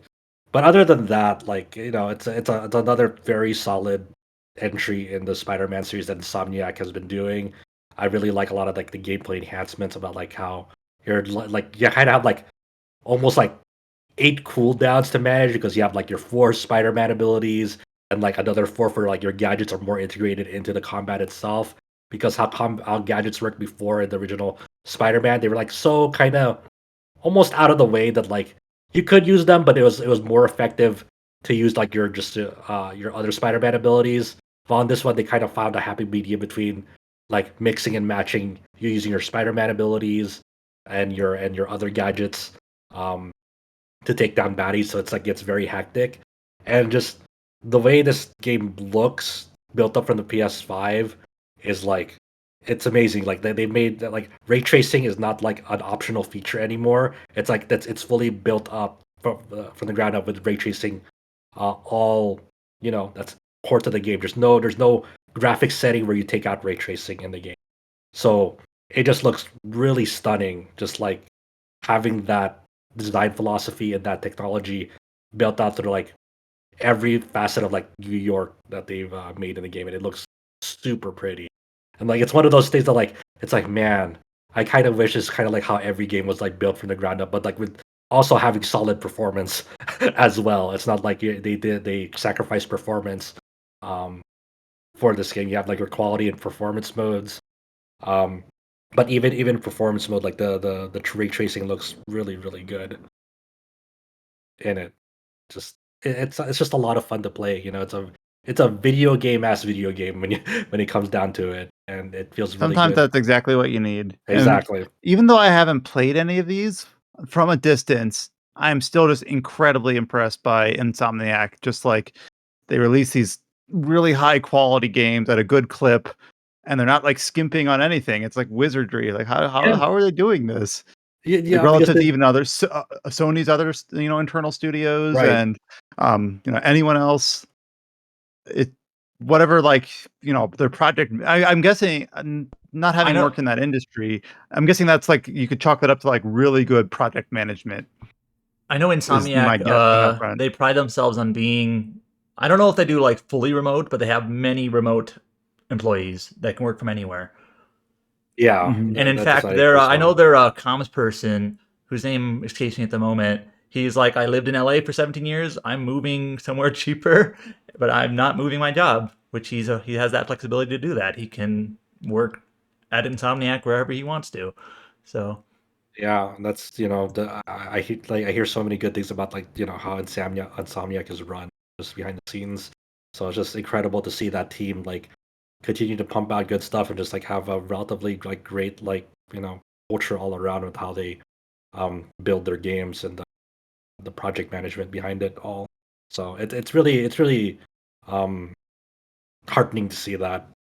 Uh just because so many other studios unfortunately industry just kind of crumble. Like we were talking about the the creators of Lamplighters League the The other week. harebrained schemes. Airbrain, Yeah. yeah, Now like remind heartbreaking me, stuff. Insomniac was eventually actually acquired by Sony, right? Yeah, Because I know for the long I was, for the longest well, time they they weren't. were. They were all but Yeah, Insomniac. yeah. I think they were all but I think they were officially acquired by Sony after a certain point. But they've always worked closely with Sony very long. I think Hard Drive had an article like Insomniac employees surprised to learn they weren't already owned by Sony. Okay. Yeah, I guess that was right before the pandemic. So yeah, not that long or not that recent actually. It's been Sony for a while, and my brain is just catching up. But yeah, you're definitely spot on. Like there's some very technical wizardry. Like I think Insomniac is still one of those like few bastions of few bastions of gaming where like remember when you're a younger kid and you popped into the video games like everything that popped out is just like wow, this is magic. Like how does this work? This is crazy what they're doing. That's Some of how I feel. us are. Mhm. Do you? Any of you remember Fuse? Yes, I remember Yep. Fuse. That was probably Uh, Insomniac's low point, at least in yes, more recent memory. It's just like 10 years absolutely. ago. That was just like, what is this? Yeah, I remember like them like when It had a they I different. forgot it had a art different style. title It's at like a one point. cartoony. Yeah, Yeah. it was just like that project had like no confidence and sort of felt like trend chasing, and it was anyways. I brought that up because it kind of felt like at that point Insomniac was just kind of like sometimes they're good, sometimes they're what is this, and now they're like firing on all cylinders. So Yeah, yeah, they've found their footing. I just really love the way that they kind of like I mentioned earlier, like it just feels like magic. Like the crowd density, the ray tracing, the just everywhere, the speed that you're going through the city, the way like even I remember I was watching like the Digital Foundry video tech breakdown for this game, like very early on, like the Sandman tutorial fight, like at a certain point, like he throws one of the Spider-Men like all across like the other side of the city, only for them to slingshot it back. And it's like, holy crap, there's no drops in frame rate or performance whatsoever throughout that whole thing. And it's just like, how the fuck can you do this without like making my PS5 blow up on the spot? I don't know. And that's insane to think about. It's like, man, that's just really awesome. And It's incredible how like people always knew that Insomniac were really good at what they did, but it feels like especially with the PS5, it's just gotten to the point where it's like, yeah, no, like Insomniac is just carrying the entire fucking console on their backs right now because like 3 of the exclusives for it are Insomniac games. yeah, yeah. And you can see like the like kind of like the lineage of their tech like throughout each game, like Ratchet and Clank, the A Rift in Time, like some of that technology. You can see like there are some certain moments in Spider-Man 2. It's like, man, they were really like used that Ratchet and Clank technology in this game. Like they kind of passed it through this game and refined it even more to like an even more impressive degree. Um, uh, it's just it's great. And I won't say too much about the story in Spider-Man 2. I think there's a lot of really interesting revelations, but it's really I really love the dynamic between Peter and Miles because it's like kind of like this mentor student relationship and kind of almost in some aspects almost passing the torch to Miles and seeing him become like his own character, like kind of almost pretty much completing his character arc and development in this game, like fully realizing like what Miles isn't just like another like Peter Parker 2.0. He's very much his own character, his own. He diverges in some pretty key ways and forges his own identity in a meaningful way that feels very much like his own take of what a Spider-Man should be. And I think that's a really cool thing to see like manifest, and not something that's not told to you. It's something that like you see through his actions and through the way the story develops in an organic fashion. And I think that's really tricky to pull off. And I think Insomniac has I really saw done it. someone say like Miles is such a good dude. He just is. Really, He's yeah. a good He's really, protagonist. yeah, he's such a great character. I love Miles. I guess you could say he's a friendly neighborhood Spider-Man.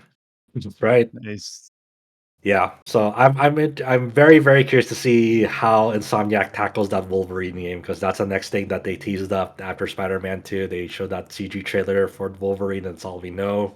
It just needs to be a gore fest. I'm How you're very ready. excited. Like it's Insomniac has done such a fantastic job, like understanding understanding the DNA of what makes a Spider-Man game really great, and I'm really interested to see how they interpret like the Wolverine lore because like the Spider-Man games are not just tuned for like the Hollywood MCU audience. It is a deep understanding of like even like the comic Spider-Man universes and how they work around that and find a way to kind of have their own interpretation of it and finding ways to make it like their own fresh original take on it at the same time. It's not just like following in the footsteps of what's been done before, but it's following in the spirit of.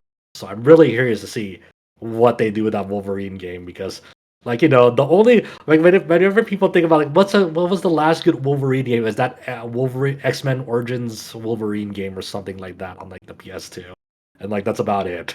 Everything else is like Ultimate Alliance was cool, the X-Men game, the and Marvel versus Capcom Wolverine is fun to play as, but we've never really seen like I'm a like Spider-Man Web of Shadows, Wolverine makes a cameo. You don't play as him, but the game yeah. was pretty fun. Mhm. There you go. Yeah, so like we haven't really seen her like a really like awesome Wolverine game yet by himself, really. So Insomniac So I has have a a really question for you. big opportunity. So if they make Uh-huh. a Wolverine game, what do you want the new Wolverine to look like? Do you want a Hugh Jackman look, the comic book look? What 94? What would you want Wolverine to look like? I'm okay as long as he has the really crazy hairstyle of like the pointed tips at the opposite ends and like has like that gruff look. I'm really okay with them not like yeah, I'm okay either way as long as he has like the key features of like the crazy pointed hair and like a gruff beard and looking like a general badass and like in like a motorcycle jacket as Logan.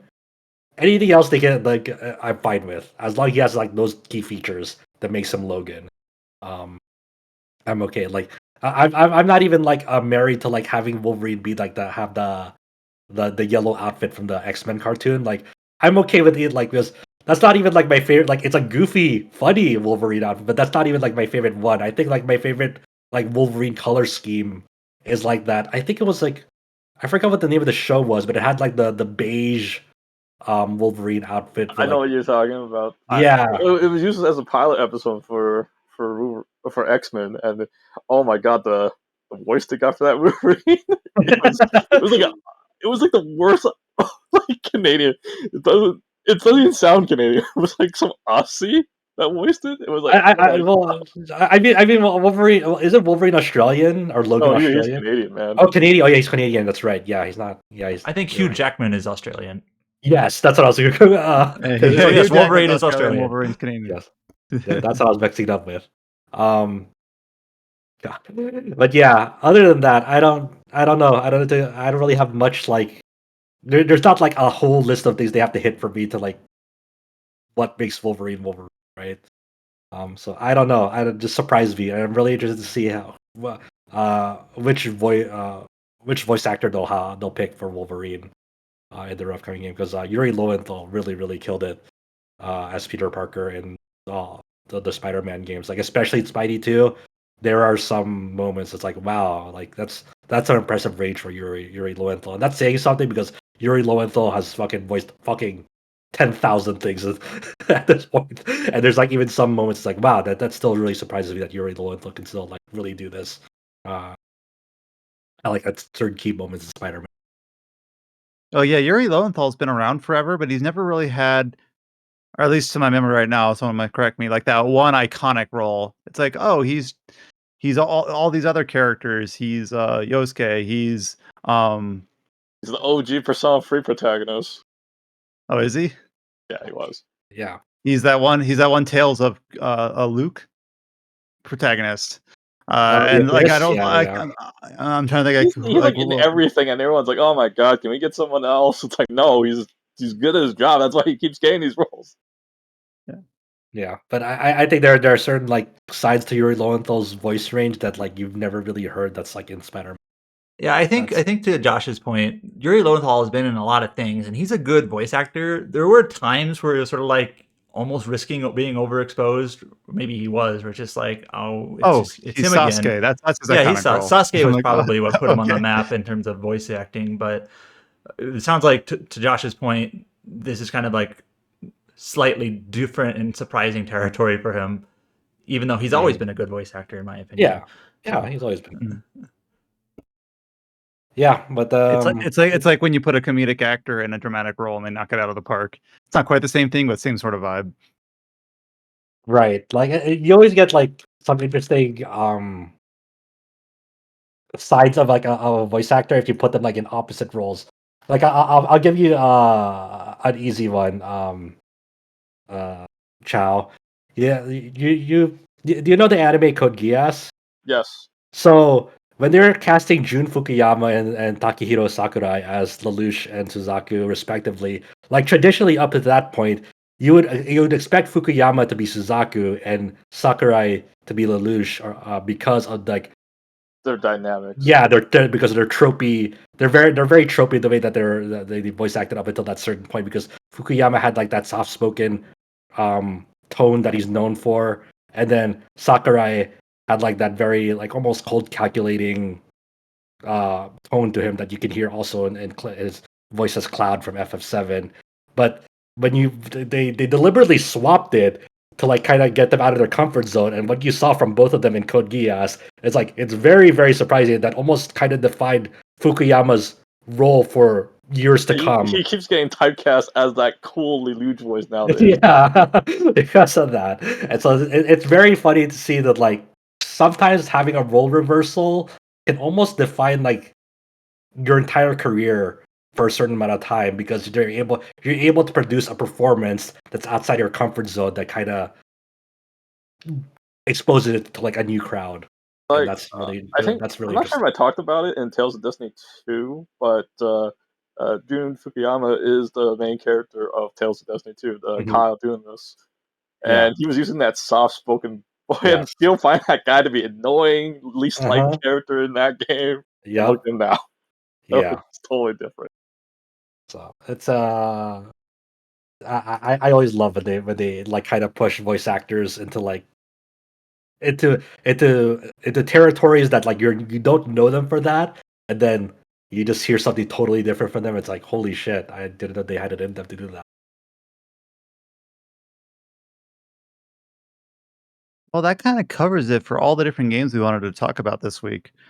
So a little bit of kind of hitting pretty much all the major games that have released in the last couple of weeks, not just sticking in the RPG space. Though I believe starting next week's podcast, we'll kind of go back into focusing primarily on RPGs. So we might have one or two things sneak in.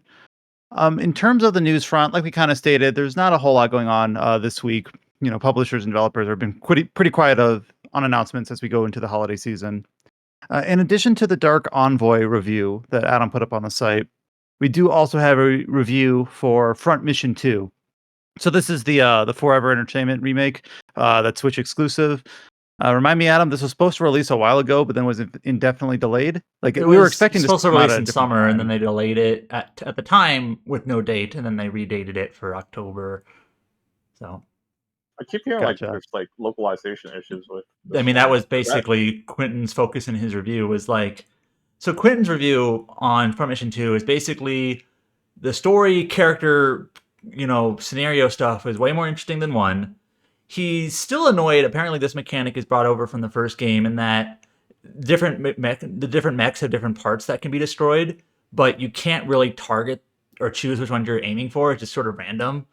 So it can be quite different if you attack an enemy and you take out their gun arm versus if you take out their left leg or whatever. And that was sort of annoying to him. That's just kind of like, I hit him, but I didn't even hit the right spot. But yes, the main focus of his review is just like the localization was not good at all. And it's been patched, I guess, but apparently it really didn't change a whole lot. Now that's kind of the interesting thing, in that Front Mission 1 had like a DS or 3DS remake of some sort. It was a DS port. So yeah, so the point is when they remade it, they just used that script, at least mostly. So it wasn't a localization. Front Mission 2 has like a fan translation, but there was no official release to go off of. So basically this was sort of the trial for Forever Entertainment. It's like, okay, how are you going to localize this game that's never been officially localized before? Are you going to do a good job, or are you not going to do a good job? And the answer is the latter. They did not. So that is apparently, I know it's been patched. From what I know, from what I've been told, apparently it's still not in a good shape. So a good state. So I don't know if we expect another patch or if they're going to address it or what. But apparently it's not very good. So down. Well, it sounds like the game itself is fun and like has some good systems, but just that the translation itself is a clear black spot on it. Yeah, that the translation, and also that like cannot choose which part you're attacking thing were kind of Quentin's two hangups.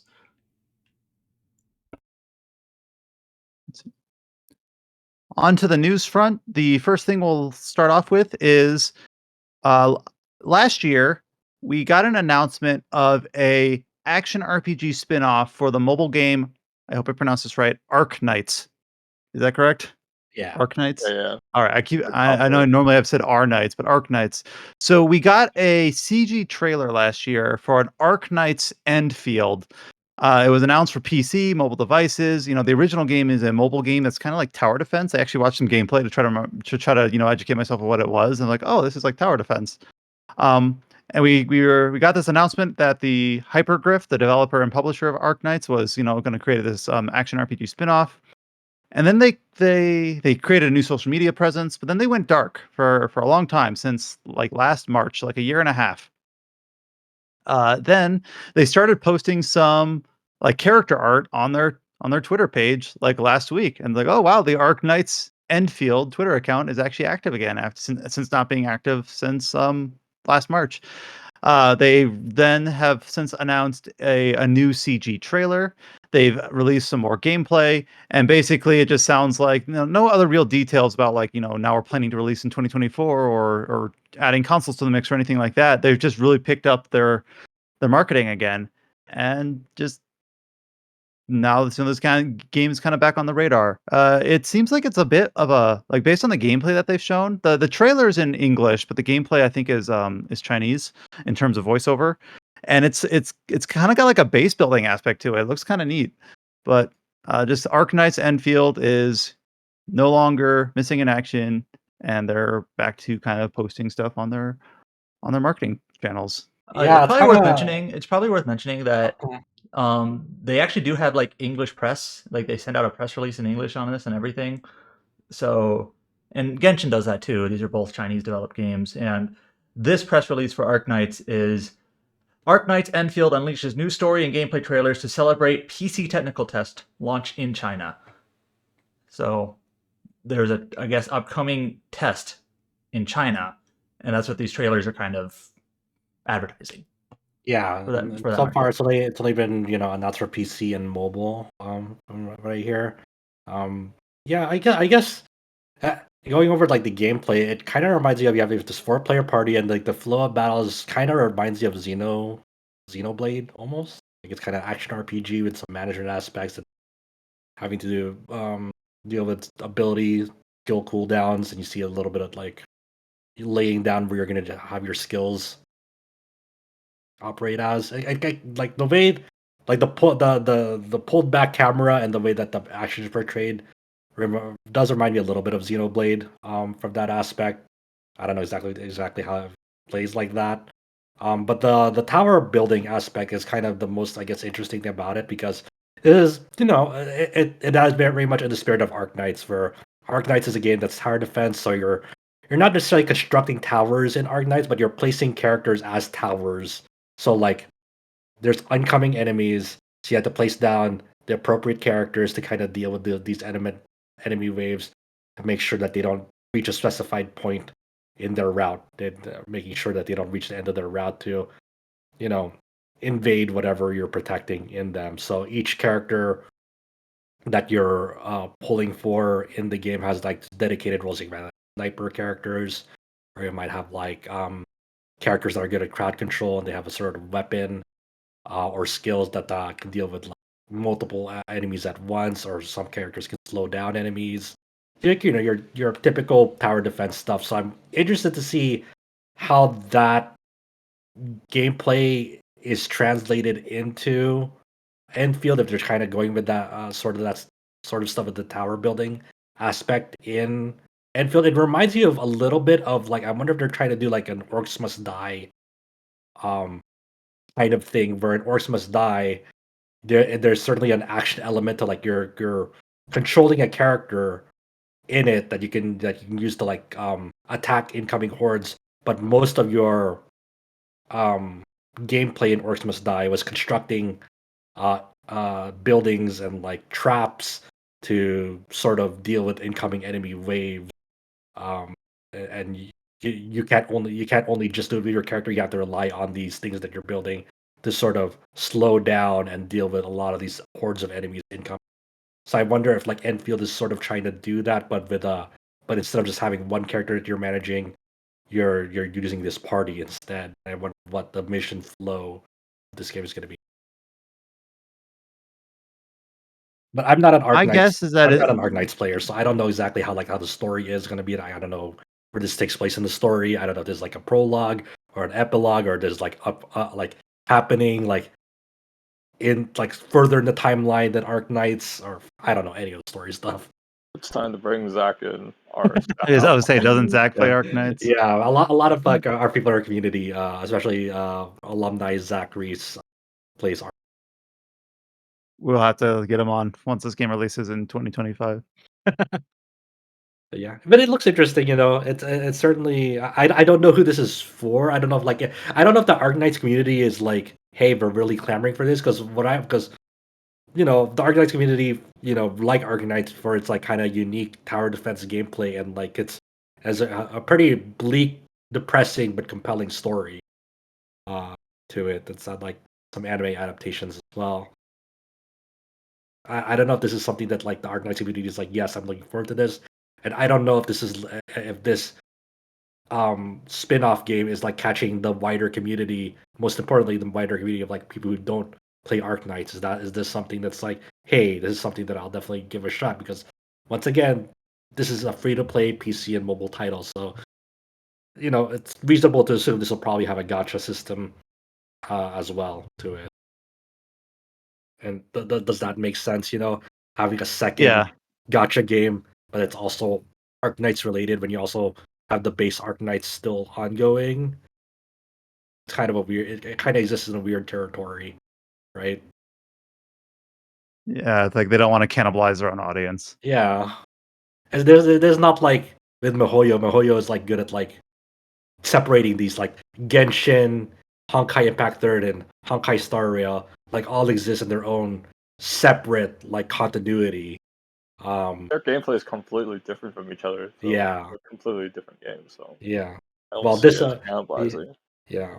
So, but even like Honkai Impact Third and Honkai Star Rail aren't like related storyline at all. They kind of exist in their own separate universe. While I don't know if Arknights Endfield and Arknights base game, like, do they exist in the same continuity, and is that something that like the Arknights community is like okay with, if these are related and they have to like pick up a second gacha game to get the full Arknights experience? Kind of a weird thing, I'd say. In kind of a similar vein of a game that was kind of announced with a CG trailer a while ago and then went dark, this game I had forgotten about.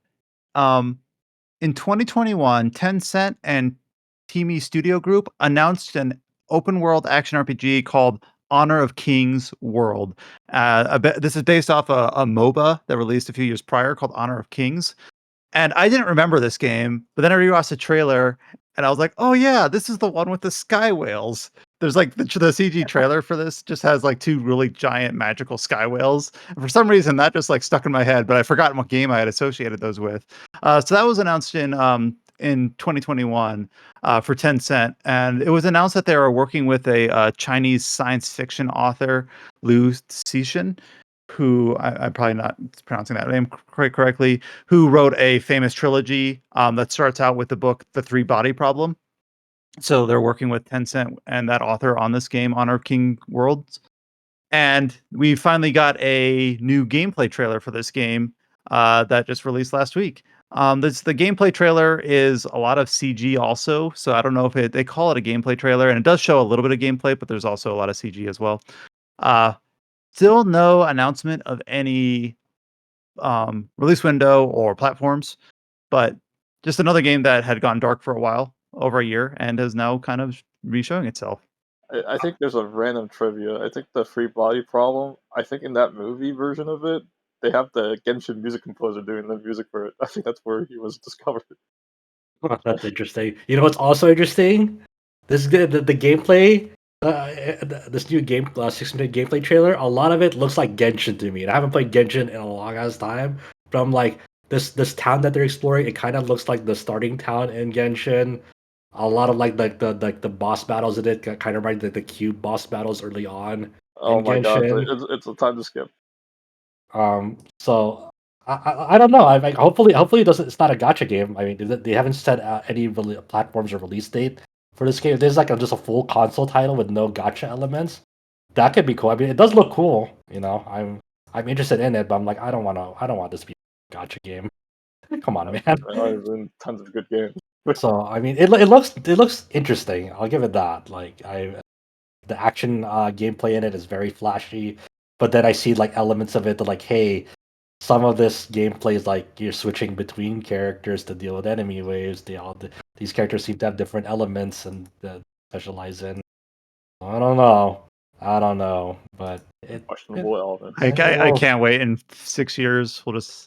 I mean, it's already the case, but Genshin likes will just be as frequent as Souls likes. Yeah, No, it's a it's Genshin like.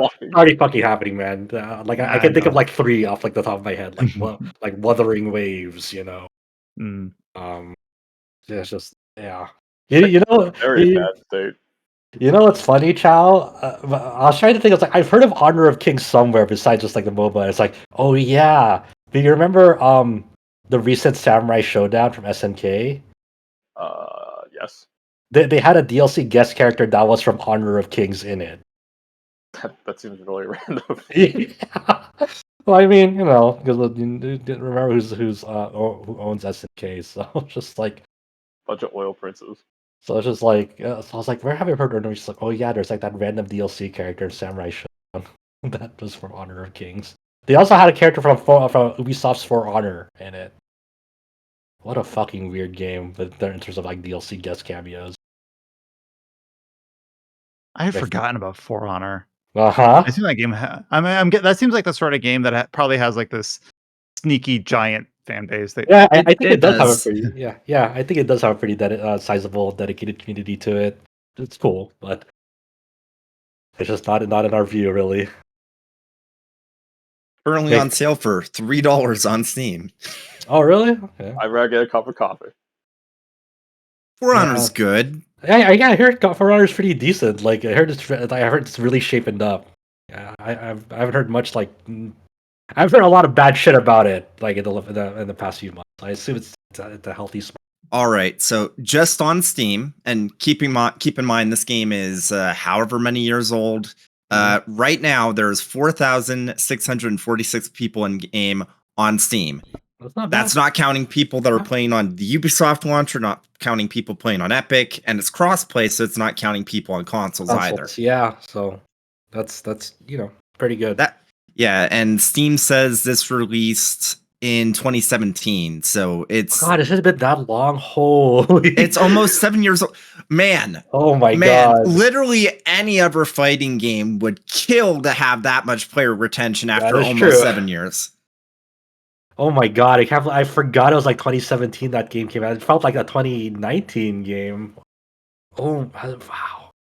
I know, time just fucking flies. I'm old. I'm dying.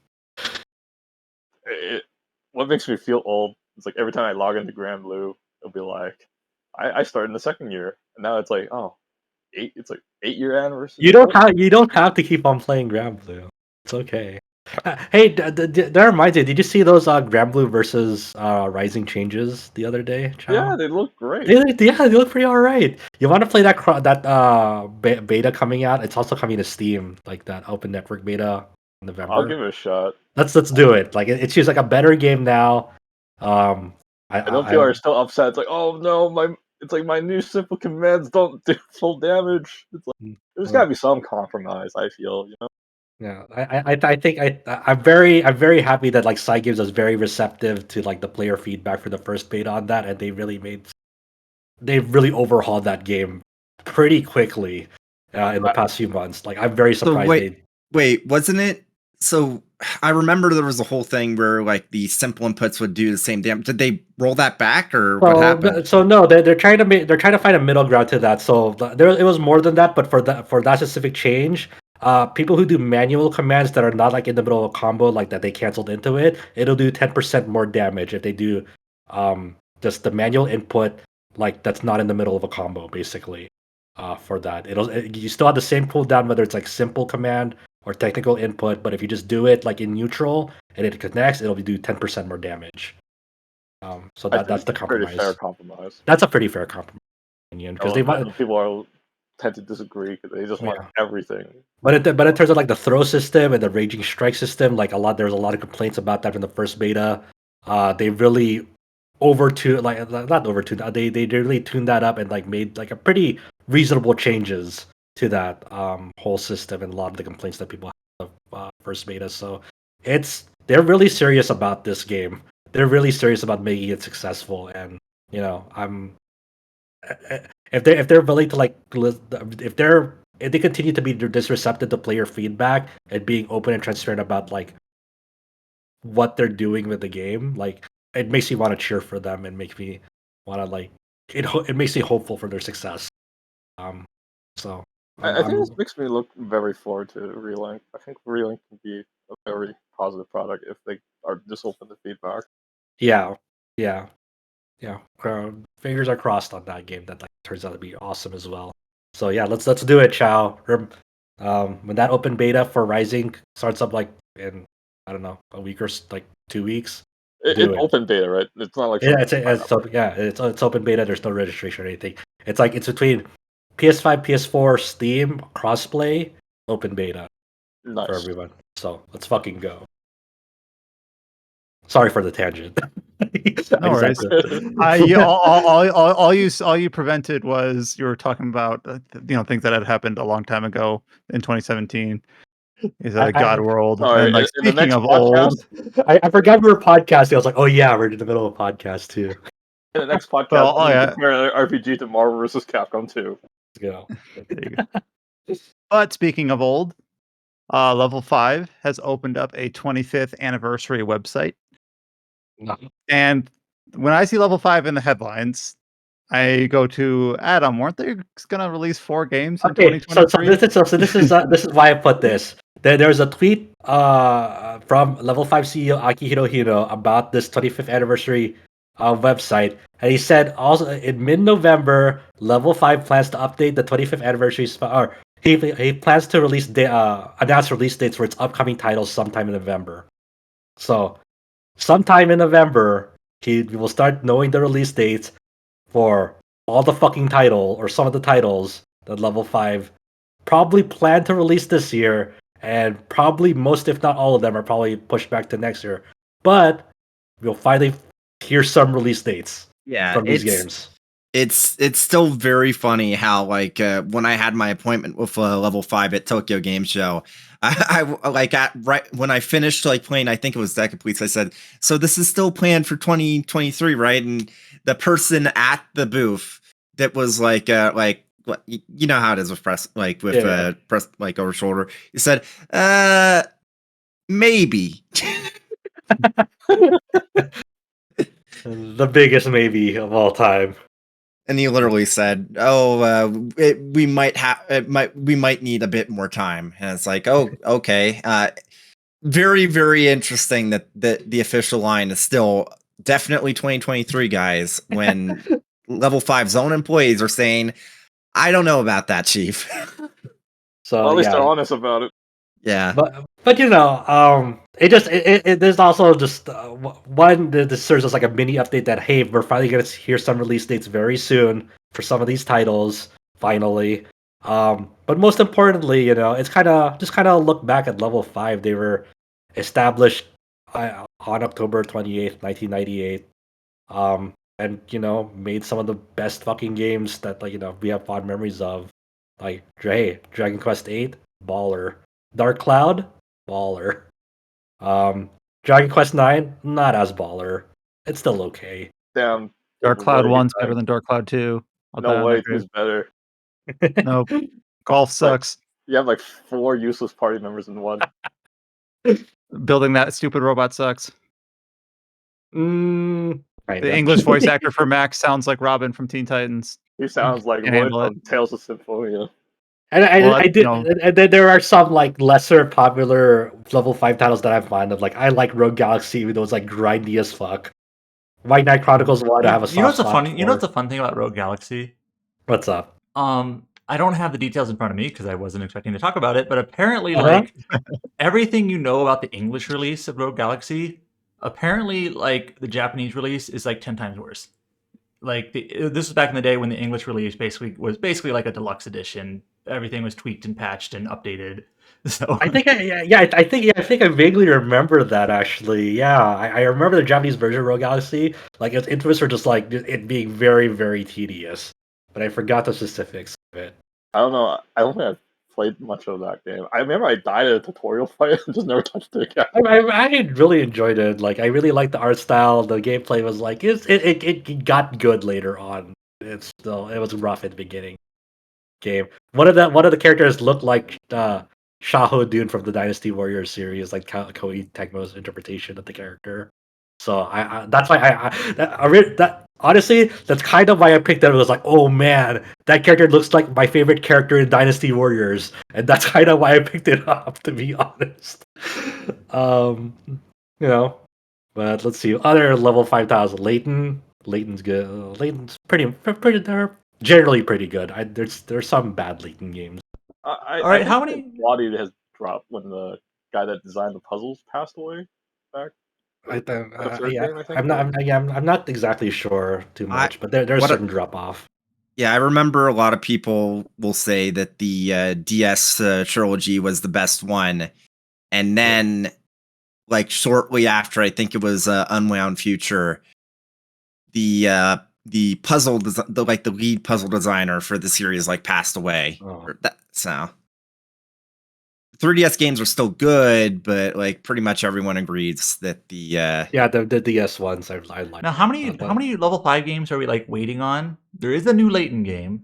I don't think they've shown it recently. There's like 3 more. There's like Deca Police. There's Leighton, Deca Police, Level 5, Fantasy Life, Megaton Musashi, and Inazuma. Yeah. That's 5 games. Yeah, 5. yes. If you scroll all the way down to their new site, they have a list of Level 5 next title, and there's like the 5 games: the Inazuma 11, Deca Police, Fantasy Life, Megaton Musashi W, and new Leighton game. But what happened to Ushiro? That's right. You're right. What the fuck? Oh man, that's a deep cut. That's so funny that Ushiro was audience don't even remember that. Ushiro was announced at the same time. It was like a horror game, right? 2008 or something like that. It was announced at the same time as Ni no Kuni, not the PS3 version, the DS version of Ni no Kuni that we never got. And then like it went dead for like 10 years, and then they re-announced it coming to Switch, and then it went dead again. Like, okay. Yeah, the re-unveiling was so weird because like we never heard after it again. Yeah, after that. Ushiro's like, it's so funny. It's like, everyone forgot about it. Then they basically said, "Hey, it's coming finally," and then everyone forgot about it again. Like, okay, what the fuck? Oh twice. Man, you did something to my brain when you mentioned Ushiro. I'm like, oh, forgot about that. Yeah, I'm looking at the at like Level 5 site. They don't even list that anymore, so it's like it's dead. Until 10 years from now, it's gonna come out for the Switch 2. We have re-unveiled it. Let's go. Oh my gosh. Going into some of the last couple news headlines before we wrap up this podcast.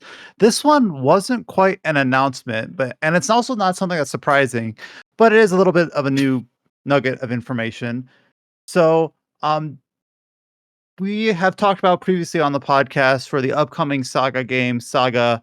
I'm blanking on the name. Emerald Beyond. Is that it? Emerald Beyond. Yep. Okay. Yeah. SaGa Emerald Beyond. But we had asked, where is the remaster for SaGa Frontier 2? Of course, we've had SaGa Frontier remastered. We've had all the other SaGa games except for Unlimited SaGa. But during SaGa Orchestra Festival 2023, oh no, is that where it was stated? No, it was I'm sorry. Are you talking about the SaGa Frontier 2 tease? Yeah, where was it stated at by the character? It was on Tomomi Kobayashi's just personal blog. Oh, gotcha. I understand it. So she basically was talking about I think there was some SaGa festival that she was talking about, or some celebration, something, and she mentioned just kind of in passing, by the way, Frontier 2 is re-releasing next year. My designs are in it, and that was removed. So now the thing is, I'm sort of surprised at the timing. I am not surprised at all that SaGa Frontier 2 is going to get a remaster at some point, but it's sort of like you have a brand new game coming out next year. I sort of expected the remaster to come out, I don't know, 2025, just kind of like filling the gap after that, rather than releasing both a new game and a remaster both next year. I mean, I'm not saying you can't. That's a little bit surprising. If anything, you would have expected, since they've been almost on a yearly cadence for like SaGa like games, like remasters for the last couple of years. It's like it could have been this year if they wanted to. I don't know. It's weird. Knowing Square Enix, they're like, all right, it is time. Like they'll announce SaGa Frontier 2 remaster like between now and like January. They're like, we will release it in the middle of February next year. Nothing else is coming out, especially not anything of ours. We're gonna, yeah. They'll release it on February 29th, just for fun. For fun, yeah. There's nothing else. I mean, what else is it competing with? No other publisher is releasing anything on this day. That's true. Absolutely true. Actually, when is Shiren like 2 days before? Yes, it's on the 27th. Okay. But I mean, hey, maybe it might win. There's always the David versus Goliath scenario. But yeah, I could definitely see like, hey, first half of 2024, a SaGa game comes out, then second half another SaGa game comes out. I think there's still enough room in 2024 to kind of fit both games and have to be decently spaced out. You know, and SaGa Frontier 2 is not a long game either. So Yeah. It's gonna be fascinating once SaGa Frontier 2 Remastered comes out, and then SaGa Emerald Beyond comes out. It's like, okay, we've had both a new game and the last possible obstacle between Unlimited Saga getting a remaster / remake. yeah, they can't push back Unlimited Saga any further now. They have to. Unlimited Saga is inevitable. Okay, you have to confront it. They'll skip it and do a No. Saga 2 minstrel song. No. I will riot if they skip Unlimited Saga. That's it. I'll write like a 8,000 word manifesto about me complaining about them skipping Unlimited Saga if they do that. You're gonna love the slot machine battle system. I kind of love this, like, kind of like it's almost like a horror movie where like you're kind of dreading till like when the year's counting down till Unlimited Saga gets re-released. It's like cue the Jaws theme now. We did get a couple of trailers for games that are, well, actually, no, one of these is launching really soon, and one of these is launching early next year. We have a new trailer for Like a Dragon Infinite Wealth. I had to correct it in my mind that the one launching next month is Gaiden, and then Infinite Wealth is early next year. I would almost argue too early, but I guess we'll see. And this is for a like festival island called like Dondonko Resort Island, and it's a very goofy trailer, and it doesn't have a whole lot of meaningful like additions to it, but it does have. So maybe people like Chow or Josh can educate me here. These two characters, Gachapin and Muku, like they are. This is probably gonna sound really dumb, but are these like Japanese Muppets? Almost. They're kind of like they're think of it like Japanese like Sesame Street almost. I would say they do go way far back. Like they've appeared to like in like old Thomas the Train episodes in Japan. Like They- I they- think Because I've seen them in Digimon before. Yeah, How far back it goes. like Because I thought they were like Granblue early Fantasy 90s. characters, Yeah, and then yeah, I'm like, they're oh like- wait, they're from the 70s. They were in Granblue Fantasy to give out free stuff, and they had to do like these stunts to get the free stuff for people. Everyone's like, "Don't fail us, Gachapin. We're gonna kill you if you don't get our free stuff." yeah. So in the Western world, like Gachapin and Muku are, because like since Granblue is like an international community, a lot of people in the Western world have never been exposed to Gachapin and Muku outside of like Granblue, because they show up there like annually for like their free roll giveaways, and like they have a rule like at a certain times of the year you can get free rolls, but the amount of rolls you are given for free is determined by a roulette when you log into the game, and this roulette is presented by Gachapin and Muku. So people associate Gachapin and Muku with that roulette that they have free rolls that usually only gives you 10, while you see some other people posting on social media saying, "Holy shit, I got like 100 free rolls, thanks Gachapin and Muku," and you just want to fucking kill those mascot characters because they didn't give you all those free rolls, unlike that asshole online. To even add more lore to it, they made a event story with them as the main characters, and it was just like a literal shit post. They're like these like Gary Stews that comes into the story and they magically kill all the bad guys. Like, oh my god, gotcha pin, you're so strong.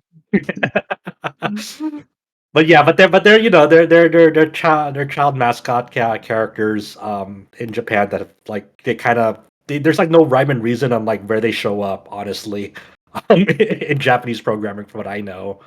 And Kind of like Sesame Street, like yeah, Elmo yeah, just shows up somewhere. yep, Like, exactly. oh look, it's Elmo or Kermit. Yeah, and I believe there's also like more cameos in this Don Doko Island that they revealed in like a Dragon Infinite Wealth. Like I think like two of the ladies there are like weather reporters or newscasters from Japan, the NHK, I think, I believe. But so it's very much leading into like the Japanese culture in terms of like making who's making appearance like cameo wise on that island. But this Dondoko Island is very much catering to like kind of that Animal Crossing audience that likes to like customize their surroundings and having fun mini games and like kind of doing almost like a base building and doing like dumb activities. Like at a certain point in the trailer, you go back to Ichiban's like home pad, and like at one end of the wall he has like a golden statue that's like all looks all gaudy looking and like and like stories of katanas. And like at the other end of that like room, he's like has like a caged tiger like just in there, just like hanging out. And it's like, all right, cool, I guess. It looks like a lot of dumb fun. If I remember, did they have like the weather reporting channel girls? That's like, Yeah, I mentioned that. Yeah, they have that them in Yeah, there. that went over my head, unfortunately. Yeah. I wonder what they So do. and then you can have like you can have residents there. And I think there's like kind of this is the main like management sim portion of Infinite Wealth, because you can have residents show up there and like live there. I guess you can. I don't know exactly how this translates into like in-game resources for the rest of the game, and so forth. And then there's a certain aspect where you have to like fend your island off from like incoming invaders as well. So it looks like a big goofy fun side activity that like you can spend many hours in, as usual in a Yakuza game. So this looks great. This looks a lot of fun and dumb. I wouldn't want anything less. Good on them. We also got a launch trailer for the upcoming Star Ocean: The Second Story R, the remaster that's releasing next week.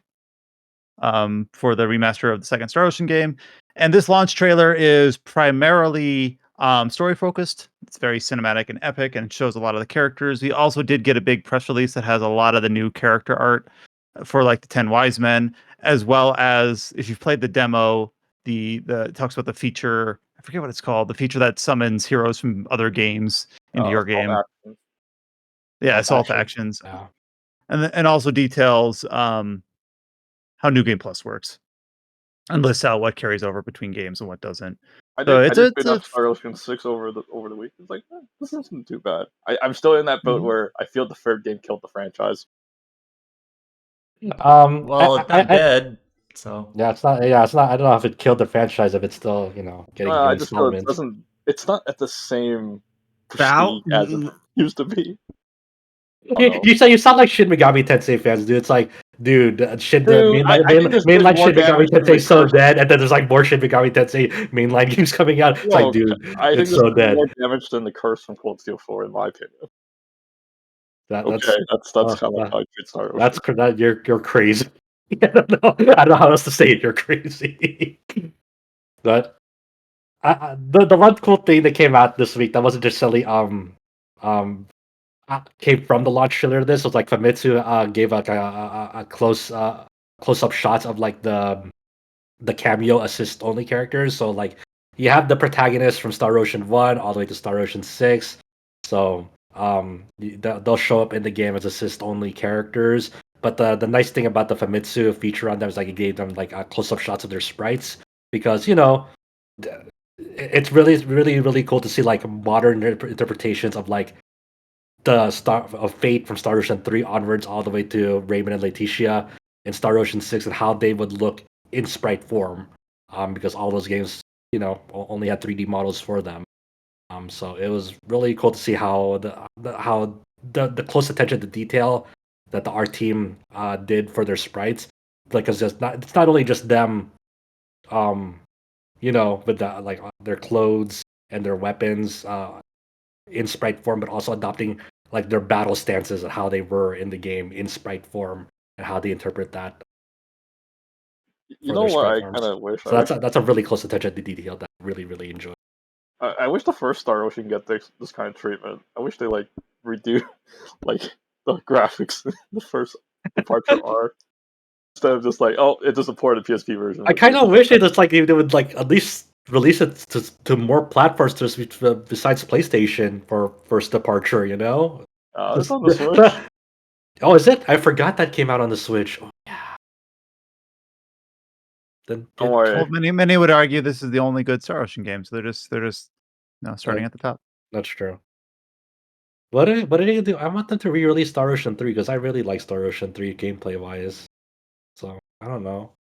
The Chow say that's what they killed the franchise. I'm like, well, that's the one. That's kind of one of the games that I had the most fun with. Star I Ocean. don't deny that the gameplay is bad. I just hated the plot twist that came later. I feel like it ruined your complete inversion from the rest of the franchise.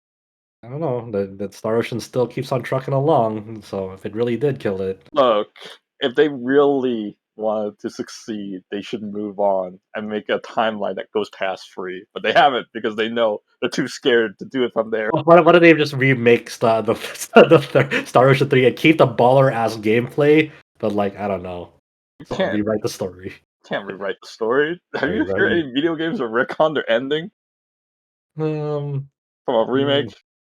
Final Fantasy VII remake. The Final Fantasy VII remake. Just get the You heard fucking it here first.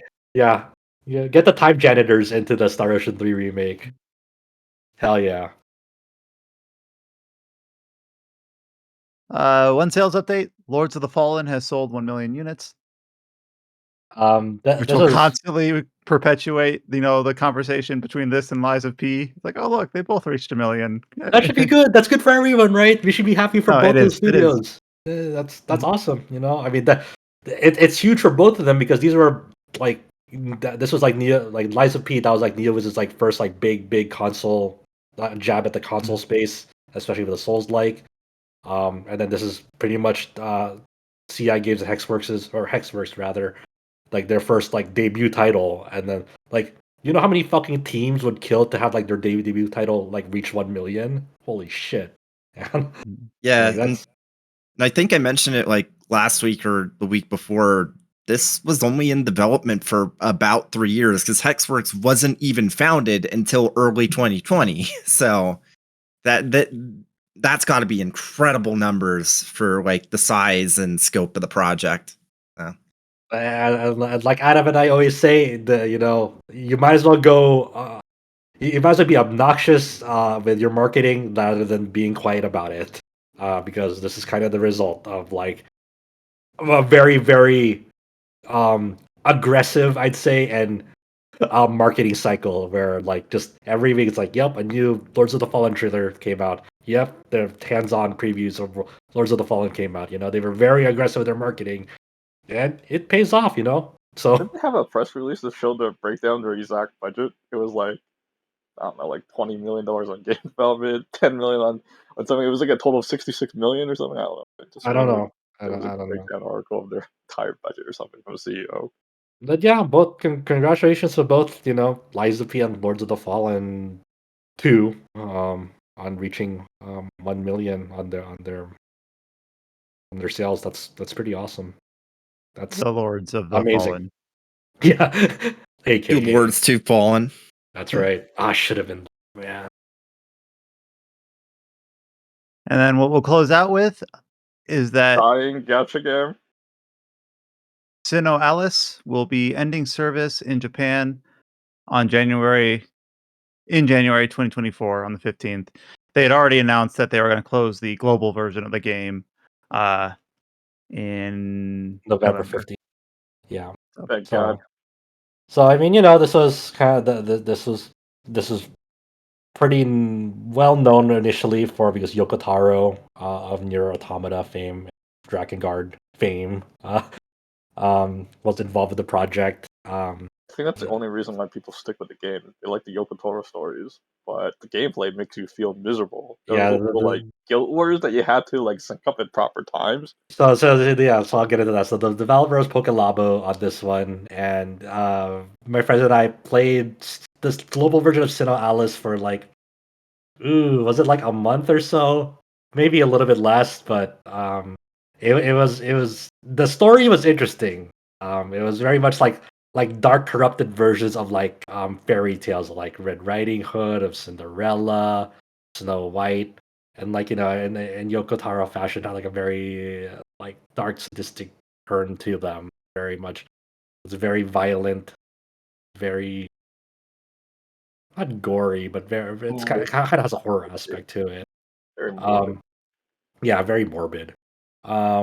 But a large part of that game, besides kind of like the single player progression, was it had a guild system where there were daily guild wars, like real time PvP against other guilds, and that was very beneficial to partake in to accumulate resources in that game. So you would have to form up a guild with like I forgot what the max guild size was, like 8 or 10 or whatever, maybe a little bit more.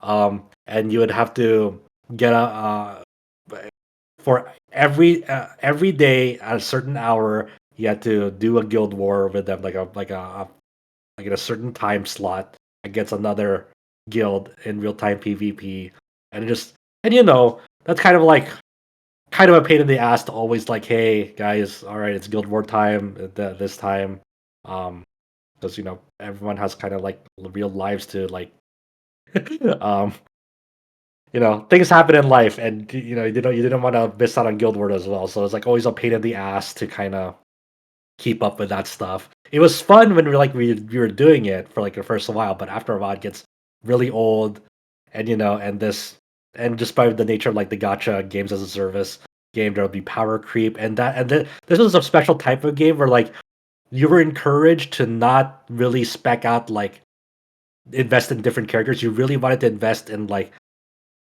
only a handful of characters that like specialize in roles. So like for your guild, because like for example, I only specialize in like the buffer role in that game. I didn't specialize in healing. I didn't specialize in like frontline melee attack roles, because you really wanted to dedicate all your resources and plan out all your roles and weapons for like your specific role to maximize the amount of like what you're contributing as your role in that guild war, which in some respect is pretty novel, and like it kind of gives you a defined role for the greater good. But at the same time, it's also a pain in the ass to like keep up with on a daily basis, especially as power creep is rolled into the mix, because like more and better like not characters but like their weapons you wanted get introduced, so you have to keep up with that. And there'll be like times where like it's like, oh, this banner is like not for me at all, it doesn't cater to my role, so like you can't really partake in it as other people do, and so forth. So it's like a very very basic like ground level like understanding of like that kind of game. And also like the gameplay itself wasn't really all that engaging, because like your character would just auto attack, and then you'd have like a very basic like skill cooldown system to manage, like when to fire off skills. And like in single player it's not really that engaging. It only really becomes like somewhat engaging during guild war, and like the single player content, it was kind of whatever. It had a good run because It had a good released run. in 2017. Yeah. 2017. So this Yeah. isn't one of the Square Enix ones where they last a year and a half. Like this one had a good run. I think they Yeah. completed the entire story, and Yeah. that's what they were obligated to do. I think at least. Honestly, like what I would like out of this is like I would like the anime adaptation of it. I think that there's some huge potential in like delivering that story in a really compelling format through an anime adaptation. And also, I will give this game props for having a really really great OST. Like I have I actually bought like an album of the Sinnoh Alice OST, um, which I rarely ever do, because Kabe's work on it is phenomenal. It's always Honestly, good to it's hear really about fucking this good. Yeah. So it's definitely an underappreciated, underrated OST, and a lot of people pass on it because it's like, oh, it's for a gacha game, it can't have good music, which is not necessarily the case for a lot of that. Well, that covers us for all the news for this episode of the Tetracast. So thank you all for talking about both the RPGs and non-RPGs you've been playing the last couple of weeks. We'll be talking about Star Ocean and a few other things next week as we go into November. I believe we will have podcasts next week. I'm looking at my calendar here. We'll record on next week, the week after, but not on the Saturday after Thanksgiving. That's usually a But maybe we'll because Wait, we might. sometimes we do. Yeah, we might. Actually, to Sometimes be we honest, do. I don't think we've skipped it recently. Okay, well, I won't be here, but we've learned that I am not necessary for this podcast. So, but I will be rooting from a distance. I will be trying to finish. Well, that's a couple weeks away, so I won't jump the gun. We'll be here next week with another episode of the Tetracast. You can find the 2 reviews that we talked about, Dark Envoy and Front Mission 2 Remake, up on the site at rpgsite.net. You can find RPG Site on all the social media platforms. Just search for RPG Site on YouTube, Twitter, Facebook, or Instagram. You should find us there. You can join our Discord by going to discord.gg/RPG Site or hitting the link at the top of the homepage. And you can listen to this podcast on all podcast services, whether you listen to us on Spotify or Google Podcasts before they shut that down, or Podbay or wherever. Leave us a review, leave us a rating. We like to see those. It does help us out. And you will hear from us next week on the next episode. So until then, stay safe and take care. And we will talk to you all next time. Long live Ushiro. Long live Ushiro.